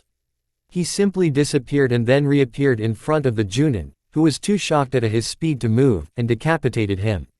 He backflipped and dropped into his swordmaster stance. Check chapter 8 for stance. This will be his default stance, and disappeared. 7 Odo shinobi died due to various lethal cuts, while the last 2 were taken out by Genma and Sasuke. Genjutsu Kara Kiru, Ryu Senko. Vanish from reality, Dragon Flash, Naruto said calmly. Sasuke whistled, nice blade. Why don't I have one like that? He said angrily. Not now, Sasuke. Naruto said, we need to regroup. Plus, I wanna know how Oji-san is doing. By then, everyone in the stands had gathered on the floor. Kakashi spoke up, being the most senior member of the forces, agreed. It would be a good staging point. We need to get a layout of the village. Everyone to the barrier, quickly. The various ninjas nodded and proceeded to disappear and reappear at their destination. Barrier. Same time, Orochimaru had just revealed himself to his sensei when Sora and Anko landed beside him. Sora, I'm glad you're here. I could use some help.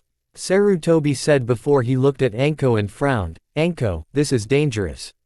You're not. Sora cut him off, never once breaking eye contact with Orochimaru. She'll be fine, worm. She trained with us for years, remember? Plus, my wife won't be beaten so easily. Anko smirked. Yaoji-san, worry about yourself. I'll be fine. Ryu-kun over there let me train with some of the best dragons around. I won't get another chance like this. Sarutobi sighed. No matter what I say, it won't change you, so. He summoned Enma, who promptly transformed into his staff form. Let's take him down. Sora smirked. Glad to see you, so passionate worm. He turned his attention fully to Orochimaru, who was watching amused. I'd say, good to see you, Again, but I'm sure you don't know who I am. In any case, thank you. Sora said. This gained looks of surprise from the 3 other people in the barrier, not to mention the people outside. If you hadn't given hubby Heim here her hickey, I wouldn't have this wonderful mate. So thanks. Anko was smiling broadly, Sarutobi in a kind smile, while Orochimaru looked thoroughly confused. I'm surprised that anyone would claim that failure as a mate. Orochimaru said, gaining withering glares from the Leaf Shinobi. Nonetheless, I'll be happy to see you two together. In hell, he said as he started to run through hand seals. Kuchios. Edo Tensai. Summoning. Impure World Resurrection. 3 coffins arose and caused Sarutobi to pale. They all had kanji going from sho to ni to yan on them. Sora looked grim and Anko frowned at her ex-sensei. Outside the barrier. By now, everyone had arrived, even the genin. Naruto looked enraged at what Orochimaru was doing and Hana asked him, Naruto-kun. What's wrong? Naruto gritted his teeth in anger. He's summoning the sho, ni, and Yondaime Hokages to battle the Sandaime. He said. The gathered ninjas were outraged. How dare this traitor summon the old Hokages? How dare he disturb their rest? There's no way they will fight for him. A random Chunin yelled. Naruto shook his head. They won't have a choice. He will control them. Many wanted to ask how he knew this information. Kakashi would have asked, if he hadn't been observing Sora. Everyone could hear Orochimaru as he started to talk, and many did not like where this talk was going. Sora growled as Orochimaru laughed. You said I didn't know you. How wrong you are. Sora Ryu, or perhaps Ryujin. He said. I even have a plan for you. I'm glad I decided to take him up on his offer. Orochimaru said darkly. Who the hell offered you anything? Sora asked, a little annoyed at this snake in the grass. A dark laughter filled the air and many of the ninjas started to feel a deep primordial fear. Why, I did, Ryujin, said a deep voice. A dark portal was hovering over the barrier. From the portal stepped a thing of freakish nightmares. It had a canine-ish face with a long snout full of sharp teeth. Two glowing red eyes and horns that curved slightly inward at the top of its head. It had 4 arms, 2 smaller clawed ones on its chest and 2 large pincer ones. He floated in the air being held up by seemingly nothing.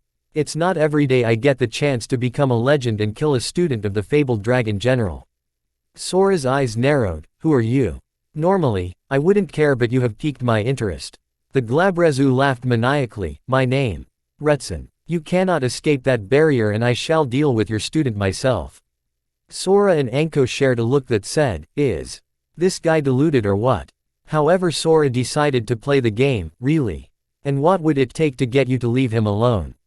Retsun smirked. Nothing. I will kill him. You have only trained him for 4 months. He cannot be powerful enough to defeat me and my battalion.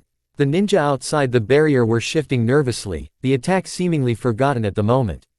Naruto stood next to Hana and stared straight at the demon who was threatening him.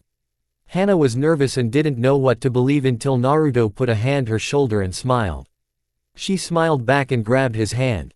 Sora grimaced slightly, although he was happy that Orochimaru was holding his attack, obviously amused at this scene. Surely, there must be something. Retsun had a wicked smile. Well, I heard that your student has a potential mate. If he was to give her to me to be my plaything, maybe I could be convinced to spare him. Everything froze for a second before Sora and Anko had the same thought. He did not just say that. Unfortunately for the demon, he was very wrong about Naruto's abilities. The last thing he heard before his vision was destroyed was, Ryu Senin Haijutsu, Ryu no Tamashi Kai. Dragon Sage Secret Technique, Dragon Soul Release. While the demon wasn't paying attention, Naruto's chakra had skyrocketed. His golden chakra enveloped him as he said those words and his body changed. His legs below the knee changed to scaled and a 5-clawed foot. Below the elbow, the same happened, although the hands remained 5-finger, the claws were retractable here. His shirt disappeared, although his cargo pants remained, and a reptilian tail sprouted from his tailbone. Scales went up his spine to connect the tail to 2 powerful-looking wings. Every last one of his scales were a brilliant gold color. His eyes shone with a fierce power and fury. Lightning arced around his being, freely manipulated. He disappeared only to create over 100 after images around the Retsun.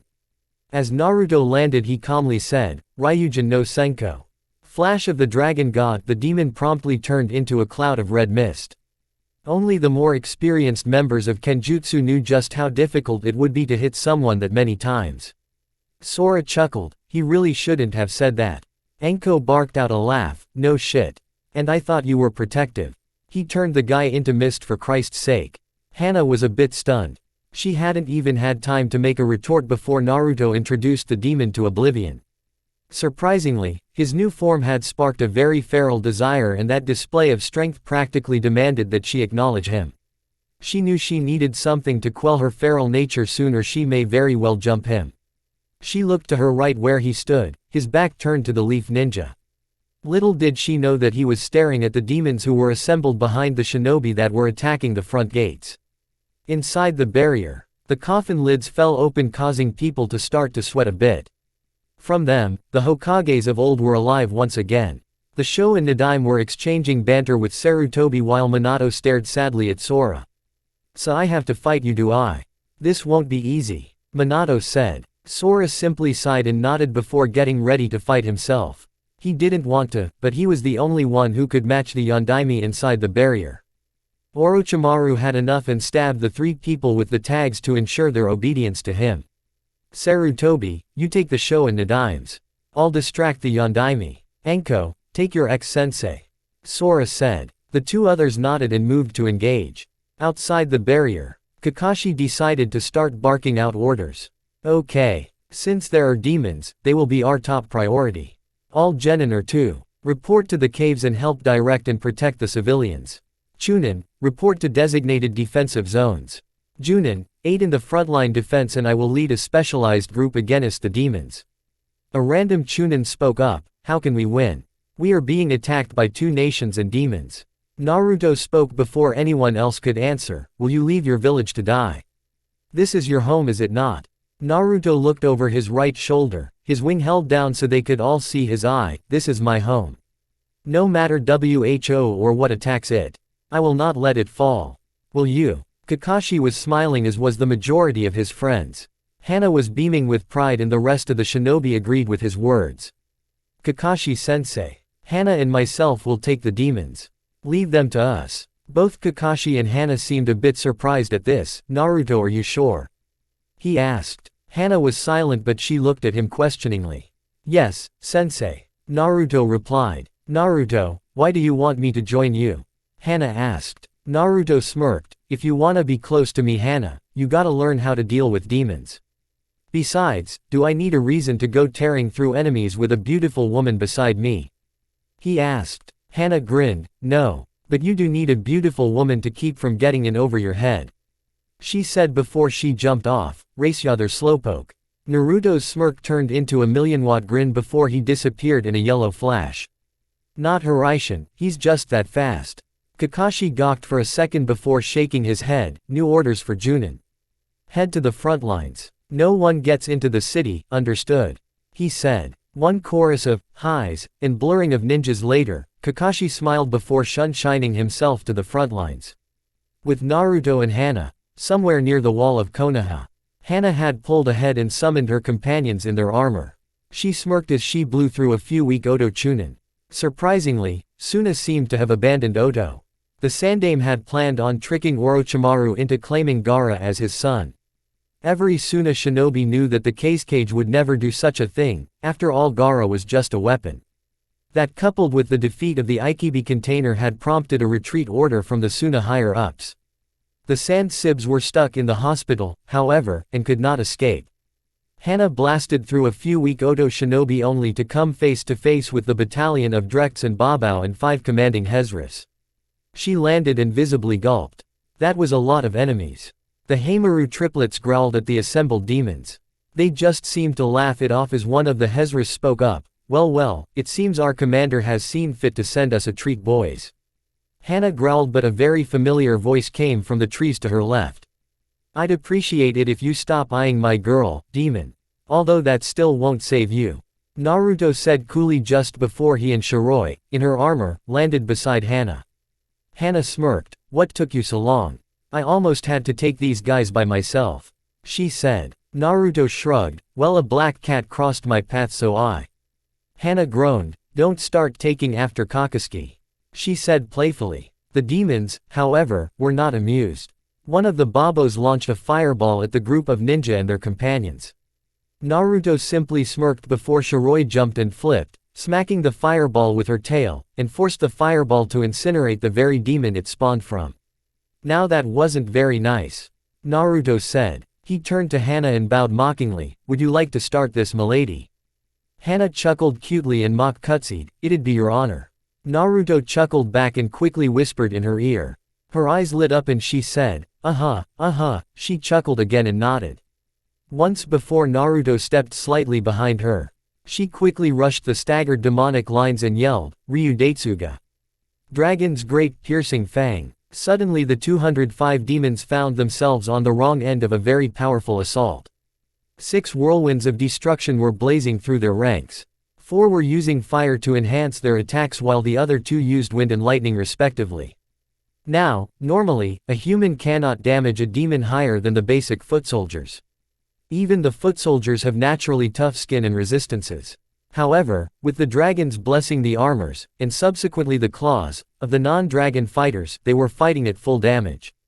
Needless to say, they were quite effective. Shiroi and Heimaru, who happened to be the most adaptable of the triplets, quickly paired together and started to blaze through the enemies to the right of their masters. Kajimaru and Mokumaru were following their example and flanking their master on the left. Naruto and Hana quickly bulldozed their way to the middle of the demons and started ripping through the little ones like toilet paper. While they may have been many, they stood no chance against a dragon Sennin and his future mate. Inside the barrier, same time, Sora was having trouble subduing his friend. Since that time when Sora had brought Naruto to Valhalla, Minato had steadfastly maintained a friendship with the man who strived to help his son. Minato was certainly faster than Sora, however, Sora was a millennia old. His reflex and battle instincts far made up the difference.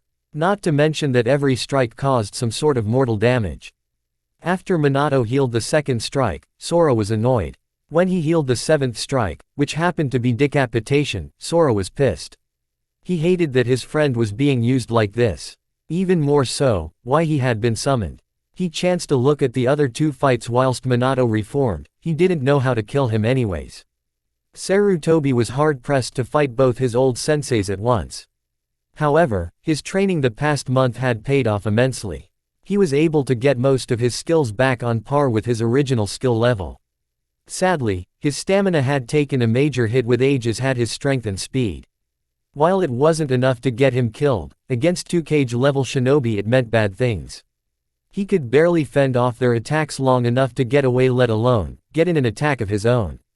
He knew how to destroy them because of the jutsu being his sensei's creation, but that didn't mean jack shit if he couldn't damage them. Suffice it to say, his battle was far too difficult to win alone. Enko was fighting with a righteous fury, and it showed.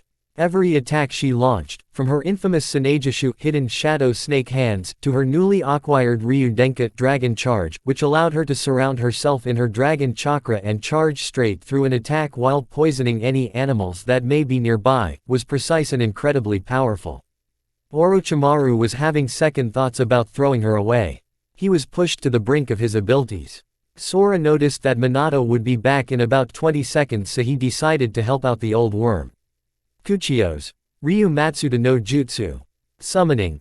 Dragon Master Technique. 2 puffs of smoke later, and before Sora stood a man with dark black hair and deep red eyes. He was muscular and stood about as tall and broad as Sora himself. He wore a full-plate battle armor that was obviously old but had many markings and ancient defenses built into it. Next to him was a beautiful woman. She had long pearly white hair. Her eyes were a brilliant shade of onyx black and held a deep wisdom. She wore an elegant white kimono with sakura petals falling on it. "Oi, Sora, what you calling us here for?"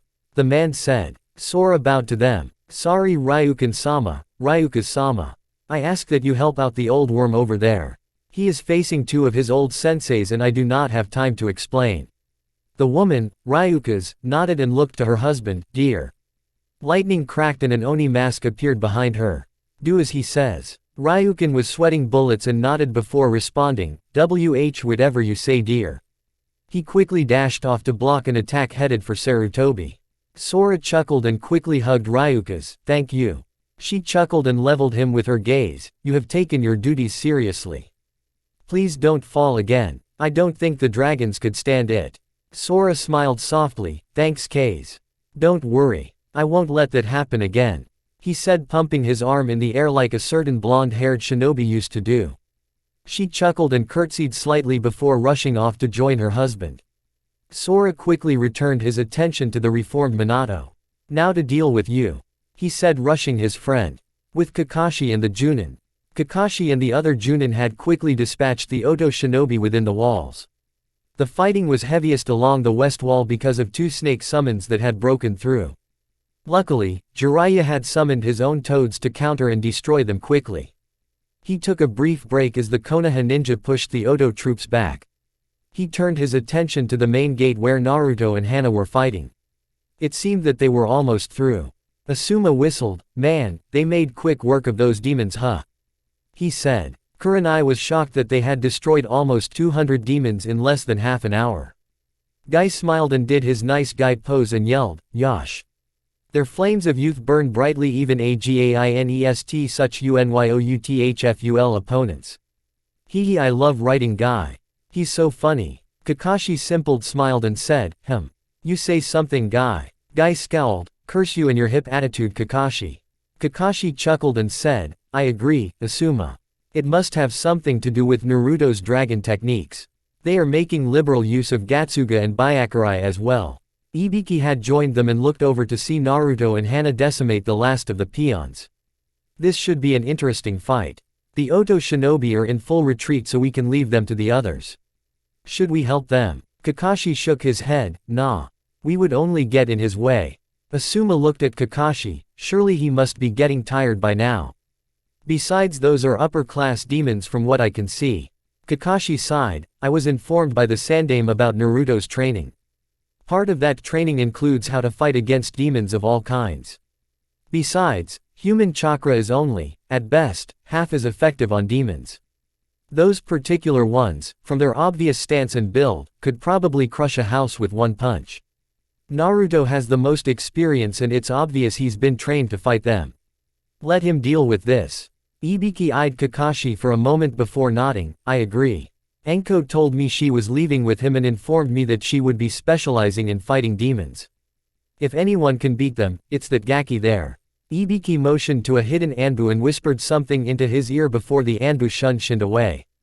With Naruto and Hana, true to Kakashi's observation, the last of the Drekks and Baobas were obliterated. While Hana was rather winded, Naruto was barely breathing hard. Still, they were both tired. They had been able to rely on one another and rest for very brief periods of time so as not to push themselves over their limits. However, the constant use of techniques had left them nearly drained of chakra. Luckily, every ninja has a fallback. Taijutsu. Hana and Naruto stood side by side, Hana in her beast stance and Naruto in his swordmaster. The Hezrus were slightly wary of dealing with the, now obvious, Ryusenin. They knew what that form meant and how powerful it could be. However, these humans had destroyed their troops. That was unforgivable and demanded death, of either side. The lead Hezru eyed Naruto. Shiroi and the Heimaru triplets had landed and were flanking their masters on either side. Same pairings as above. Suddenly he let out a battle cry and the 5 sergeants in the demon world charged full force at their foes. The Ninken scattered to the sides while Naruto charged and Hana quickly followed Naruto's lead. While most people would consider it suicide to stand in a Hezru's charge, Naruto was not most people, hell he wasn't even most dragons. He quickly slid under the first Hezru who followed his actions and tried to stop. He quickly realized his mistake when he felt a burning pain tear through his left arm rendering it useless. Hana had taken advantage of his distraction and struck the Hezru's left arm. One Hezru apiece had broken off to deal with the paired Ninken. Shiroi and Heimaru were having the most luck. With Shiroi's speed, eerily similar to Naruto's own, she was able to lure the Hezru in and dodge quite easily. She had even dodged and ran up the beast's arm to promptly destroy one of its eyes. Heimaru was the power behind this team. He was easily able to attack the demon's legs and slow down the already bulky demon. They made quick work of this demon and had him beat in under a minute. Mokumaru and Kajimaru, however, did not have as much luck. While Mokumaru was faster than his siblings, he was not quite fast enough to dodge the aftershocks of the Hezru's attacks. More than once his dragon armor saved his life, although it didn't do much to remove the pain. Kajimaru flew into a blood rage after seeing his brother knocked around for so long and promptly tore the demon to shreds with a well-placed Suga.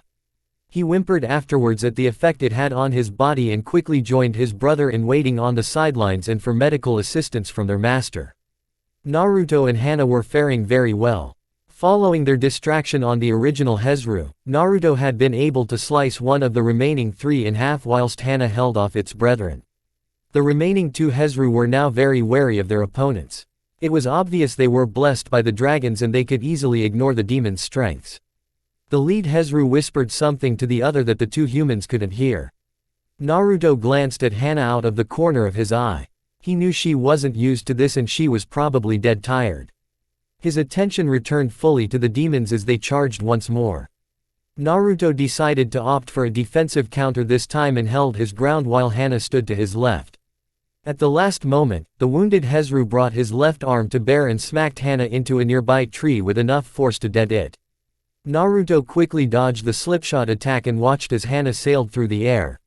His vision faded to red as he saw her slump to the ground.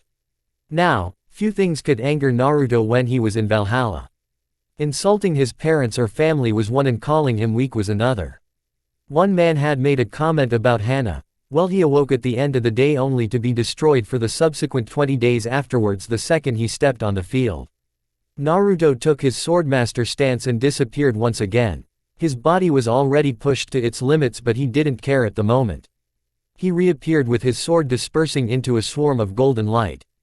He didn't even look back as the 2 demons died from serious amounts of lethal sword strikes. He slid to a stop next to Hana's body and gently shook her. Hana-chan. Tenshi-chan. Wake up, he said, shaking her. Naruto hadn't had the time to learn the healing aspects of dragons yet, so he was forced to rely on his limited medical experience. He felt for her pulse only to feel it strong, although it did feel slightly erratic.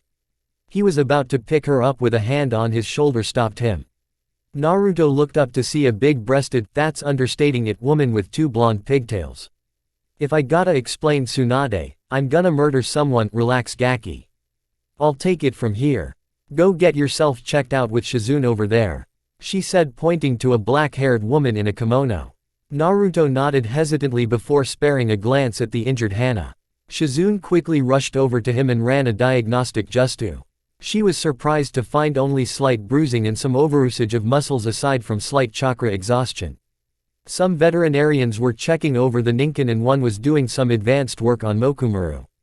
Naruto turned to see Hana smiling brightly at him as Tsunade quickly healed the few bruised bones she had. Damn, you're lucky girl. If you hadn't had that armor, you would be dead right now, Tsunade said, impressed with the armor's protective abilities. She had arrived with the Anbu only to see Hana get flung like she got hit with Tsunade's own legendary super strength. She was lucky all she had was some bruised ribs. Hana simply smiled brightly and motioned to Naruto, who quickly moved to her side. Thanks again, Taiyo-kun. Son. Naruto stared for a second before a smile graced his lips that quickly turned into a megawatt grin. He kissed her and she happily engaged a tongue war, earning a chuckle from the Sanin. Tsunade shook her head. Well, you're both well enough to not go to the hospital. Take the next day or so to recover, however. They nodded and everyone turned to the purple barrier that suddenly fell and the Konoha forces cheered. To them, the invasion was over. Inside the barrier, 20 minutes ago, Ryukin had joined Sarutobi, who smiled and thanked him for the help. The two had proceeded to face off against Sarutobi's old senseis. However, even with Ryukin's help, Tobirama and Hashirama's teamwork was still impeccable. Every combo that Sarutobi and Ryukin could devise was quickly defeated and thrown back in their faces. Sarutobi dodged another water bullet just as Ryuka's joined the fight. He nodded to her and yelled to his two teammates, they have tags in the back of their heads. Destroy the tags and the jutsu will disperse. The two dragons in human form quickly nodded and went to work. Ryukin, the master of black flames, and Ryuka's, mistress of the southern winds, were legendary for their combination attacks.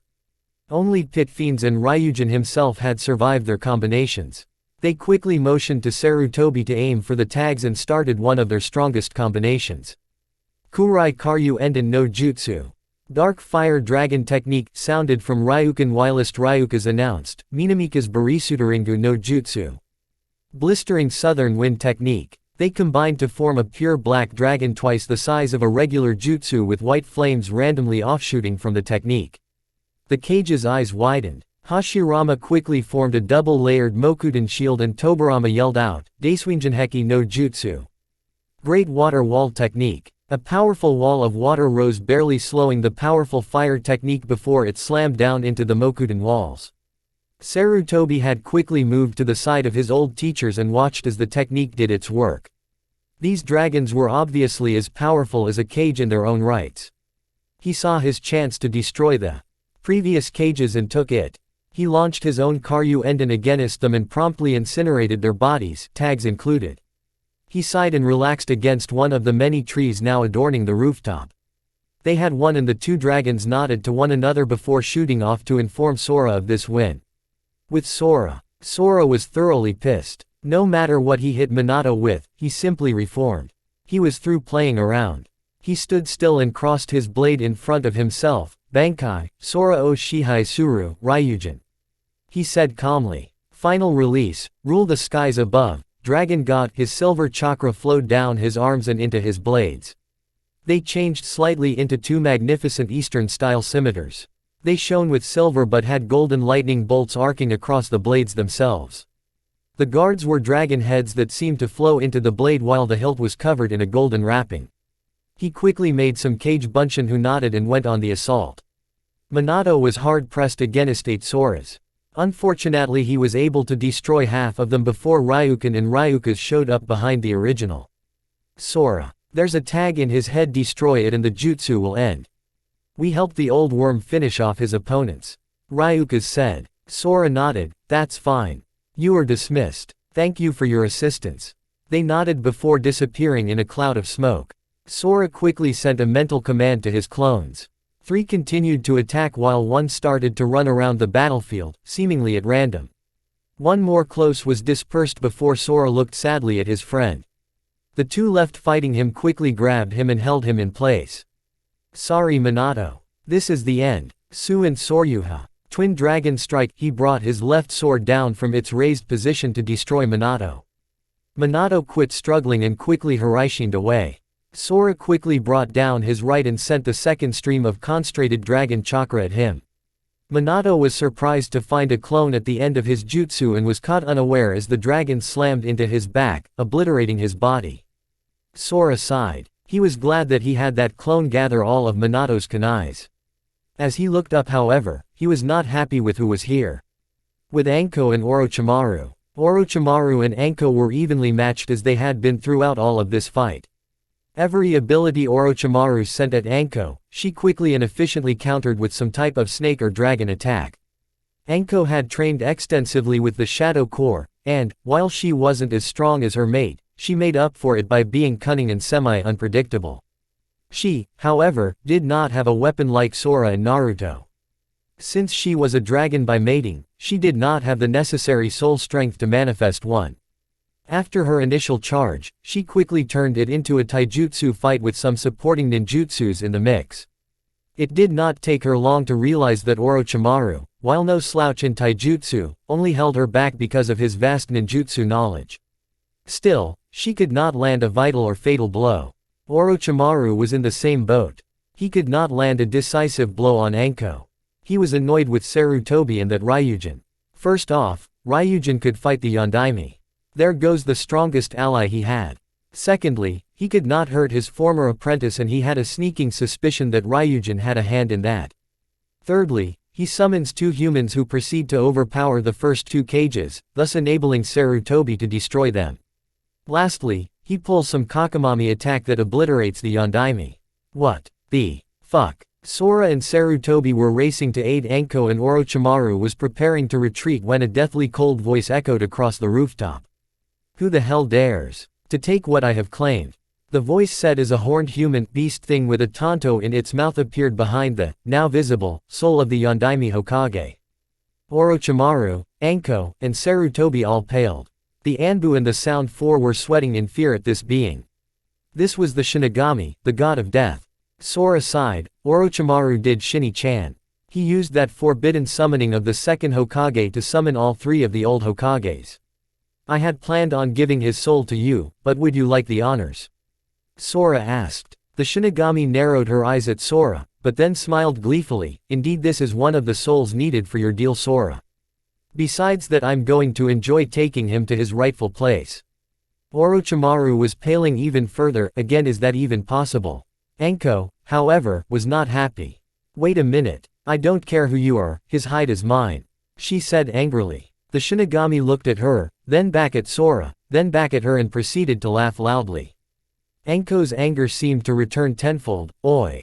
I wasn't kidding. The Shinigami calmed down slightly and wiped a non-existent tear from her eye. Sora, you picked a lively one. I have seen his actions, and the causes, against you Anko Mitrashi. I agree, his hide is yours. I propose that you hold onto him for 3 months. He will have no access to chakra, unable to use the cursed seals around him, and invulnerable. He can still take damage, he just can't die. After that time, I will collect him as per our agreement. Does this suit you? She asked, smiling devilishly. Anko simply smirked back. I think this is the beginning of a beautiful friendship. Shinny-chan, 10 cyber cookies to whoever figures out where I got this from. The Shinigami barked out a laugh, definitely his mate. Proposal accepted. He's all yours, Ko-chan, she said, laughing at the end. She reached out her hand and pulled something that looked like a purplish orb from Orochimaru. She smirked and waved goodbye to the humans present and faded from existence along with Minato. What, you didn't think the Shinigami would let Orochimaru summon the dead freely, huh? Orochimaru started going through hand seals but nothing happened. He tried again, only with the same result. He started to sweat as he saw Anko approaching him. Ooh, Oro-sensei, she said sing-songy like. I'm gonna enjoy carving my abuse out of your hide, she said, turning feral at the end and lunging at him. Sora sighed and grabbed her and said, honey. Why don't you take him to your forest? Just come back when you're ready. Anko quickly kissed him and grabbed Orochimaru, who was screaming in fear because apparently the Shinigami had paralyzed his body, so all he could do was piss, shit, and scream. She promptly shunshined away and silence reigned. Sora looked to the four around them and spoke out, "If you drop the barrier and promise not to fight us, I promise we will let you leave unharmed, or, should you wish it, join Konoha." They all stared at this man until they saw him look at Sarutobi, who simply nodded in agreement. They simultaneously dropped the barrier and were detained by the Anbu. The invasion of sand and sound was over. Sarutobi and Sora looked out over Konoha, and Sora smiled seeing Naruto and Hana being treated amidst the demons. Sarutobi smiled as well and said, "They make a good couple. I'm glad she looks out for him." Sora chuckled, "Me too, Worm. Although I have a feeling that they may be more than just girlfriend and boyfriend soon," he said smiling. Sarutobi looked at Sora a little surprised. "They have only been together for a month or so. Isn't that a little fast?" Sora shook his head. Dragons bond with their mates at their first meeting, Worm. Aside from that, they have known each other for years now. The only reason they weren't together before was because of your counsel," he said. Sarutobi sighed, "As long as they are safe. I most certainly don't need great-grandkids running around with Naruto's stamina," he said, actually slightly afraid. Sora chuckled and replied, "You better start threatening soon then. She wants grandpups soon, and I wouldn't put it past her to push them into Hana's room and not let them out for a few days." Sarutobi paled and said, "I'll be in the office. I gotta pass a new law forbidding Naruto from sexual relations." This prompted a stare between the two until they busted out laughing. "In any case, I want you and Naruto in the office tomorrow morning, 9 a.m. sharp. It concerns Naruto's heritage and parents." Sora nodded and they both disappeared to their respective jobs. With Naruto and Hana, after their dismissal from Tsunade, the two lovers decided to go to the Inuzuka compound. They arrived just as the majority of the clan returned. Silently, everyone filed inside and went to their respective houses. An hour of silence amongst the compound for the dead was spent. Once it was over, however, the Ninken and Inuzukas started to gather in the yard. Every family brought pieces of meat or food to add to the family-wide barbecue. Sora arrived and smiled seeing Hana clinging to Naruto's arm and Naruto happily chatting with a few of the other ninjas about a few of his abilities. Surprisingly, Sora noticed Shiroi brush her tail over Akamaru's nose and head off to a quieter corner of the celebration and lay down with both of them curled next to one another. Naruto looked up to see Sora and waved with his free hand, "Aniki. Over here." Sora chuckled and sat down next to him. "I see you have an ornament there, Naruto," Sora said, teasing his Otuto. Naruto and Hana blushed slightly, but Hana was the one to respond. "He's my plushie. I'll let go when he stops breathing," she said playfully. Naruto just smirked. "Fine by me, besides I love having Tenchi-chan on my arm. Makes it easy to do this," he said before he quickly grabbed her and spun her onto his lap before making out with her. There were catcalls and whistling, even a, "Take it to Hana's room and don't come out," from Sum. Hana promptly pulled back and blushed crimson before screeching, "Mom." The family simply laughed and went back to eating. Apparently, they had all accepted Naruto. If they weren't nice to him, at least they were apathetic. Sora chuckled and turned to Naruto. "Worm wants us in the office tomorrow morning at 9. It concerns something about your parents." Naruto nodded and looked at Hana. "You wanna join us, Tenchi-chan?" Hana was a little surprised and asked, "You want me to be their Taiyo-kun?" Naruto nodded furiously, "Of course. You're gonna find out anyway. If you wanna be there, you're more than welcome to come." Hana smiled and kissed him. "Sure, I'll be there. But," she brought her legs around to straddle him and whispered into his ear, "I'm staying at your house tonight." Naruto blushed crimson and nodded before he waved to the Inuzukas. "Sorry, gotta go by." The couple promptly disappeared in a shunshin. The Inuzukas roared with laughter and Sum said, "That's my girl." Sora chuckled and headed to Anko's house. Didn't want to interrupt Naruto and Hana anyways. Naruto's house. Namikaze Estates. When they reappeared in front of the estates, Hana took in the sight. It wasn't large, more like a large house. It had a ground floor with a large living room, kitchen, and private onsen. The second floor had 4 rooms and the master bedroom. The top floor, however, was a large dojo with seals to reinforce the walls against attacks. They had a basement which was the Namikaze Jutsu vault and library. She smiled seeing Naruto standing in the doorway and patted a scroll she brought with her. She wasn't going to jump him tonight. However, she had no intention of waiting much longer. Naruto smiled at her and motioned for her to come in. Listen, why don't we soak in the onsen then hit the sack? I'm sure you're tired as it is. Naruto said. Hana smirked. She had brought a bathing suit but Naruto didn't know that. I didn't know you were so eager to get me naked, Taiyo-kun. You sure you haven't become a pervert since you left? She said teasingly. Naruto frowned. I meant nothing of the sort. You're mean, he said, catching on to her teasing and causing her to bust out laughing. She chuckled and replied, yes, that's fine, Naruto-kun. I'll join you in a minute, Kahe. Naruto nodded and headed to the master bedroom. He emerged a minute later in his own swim trunks and headed downstairs. Hana smirked and snuck into his room. She noticed the dresser he took and the free one on the opposite wall. She quickly unsealed and put up many of her more comfortable sets of her clothing. She slipped on her bikini and headed downstairs. Naruto turned as he heard the door open. Hana. What took you so long? His voice trailed off as he saw Hana in nothing but her bikini. Her breasts seemed to have grown slightly since 4 months ago. They were almost a D-cup and were straining the slightly old bikini top. Her hair flowed around her face, framing it perfectly, and she brought her hand up to hide her smirk before chuckling into it that made Naruto think, so cute. Hana smirked, seeing that his eyes never left her upper body. See something you like, Taiyo? She asked, only slightly teasing. Naruto blushed at being caught but responded, only if I'm allowed to look Tenchi. Hana smiled at his response, at least he asked permission. Of course. I wouldn't have walked in here if you couldn't, she said, slipping into the hot springs and relaxing thoroughly under the hot water. Naruto smiled but was still blushing slightly as he got out of the water. She eyed him for a minute before he sat down behind her and started to massage her shoulders and neck. She moaned slightly and Naruto attacked the kinks in her neck. She relaxed and said, you're pretty good at this.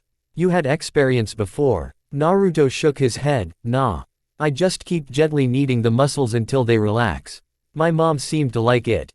Hana smiled and motioned for the soap. She quickly cleaned her elf and let Naruto wash her back.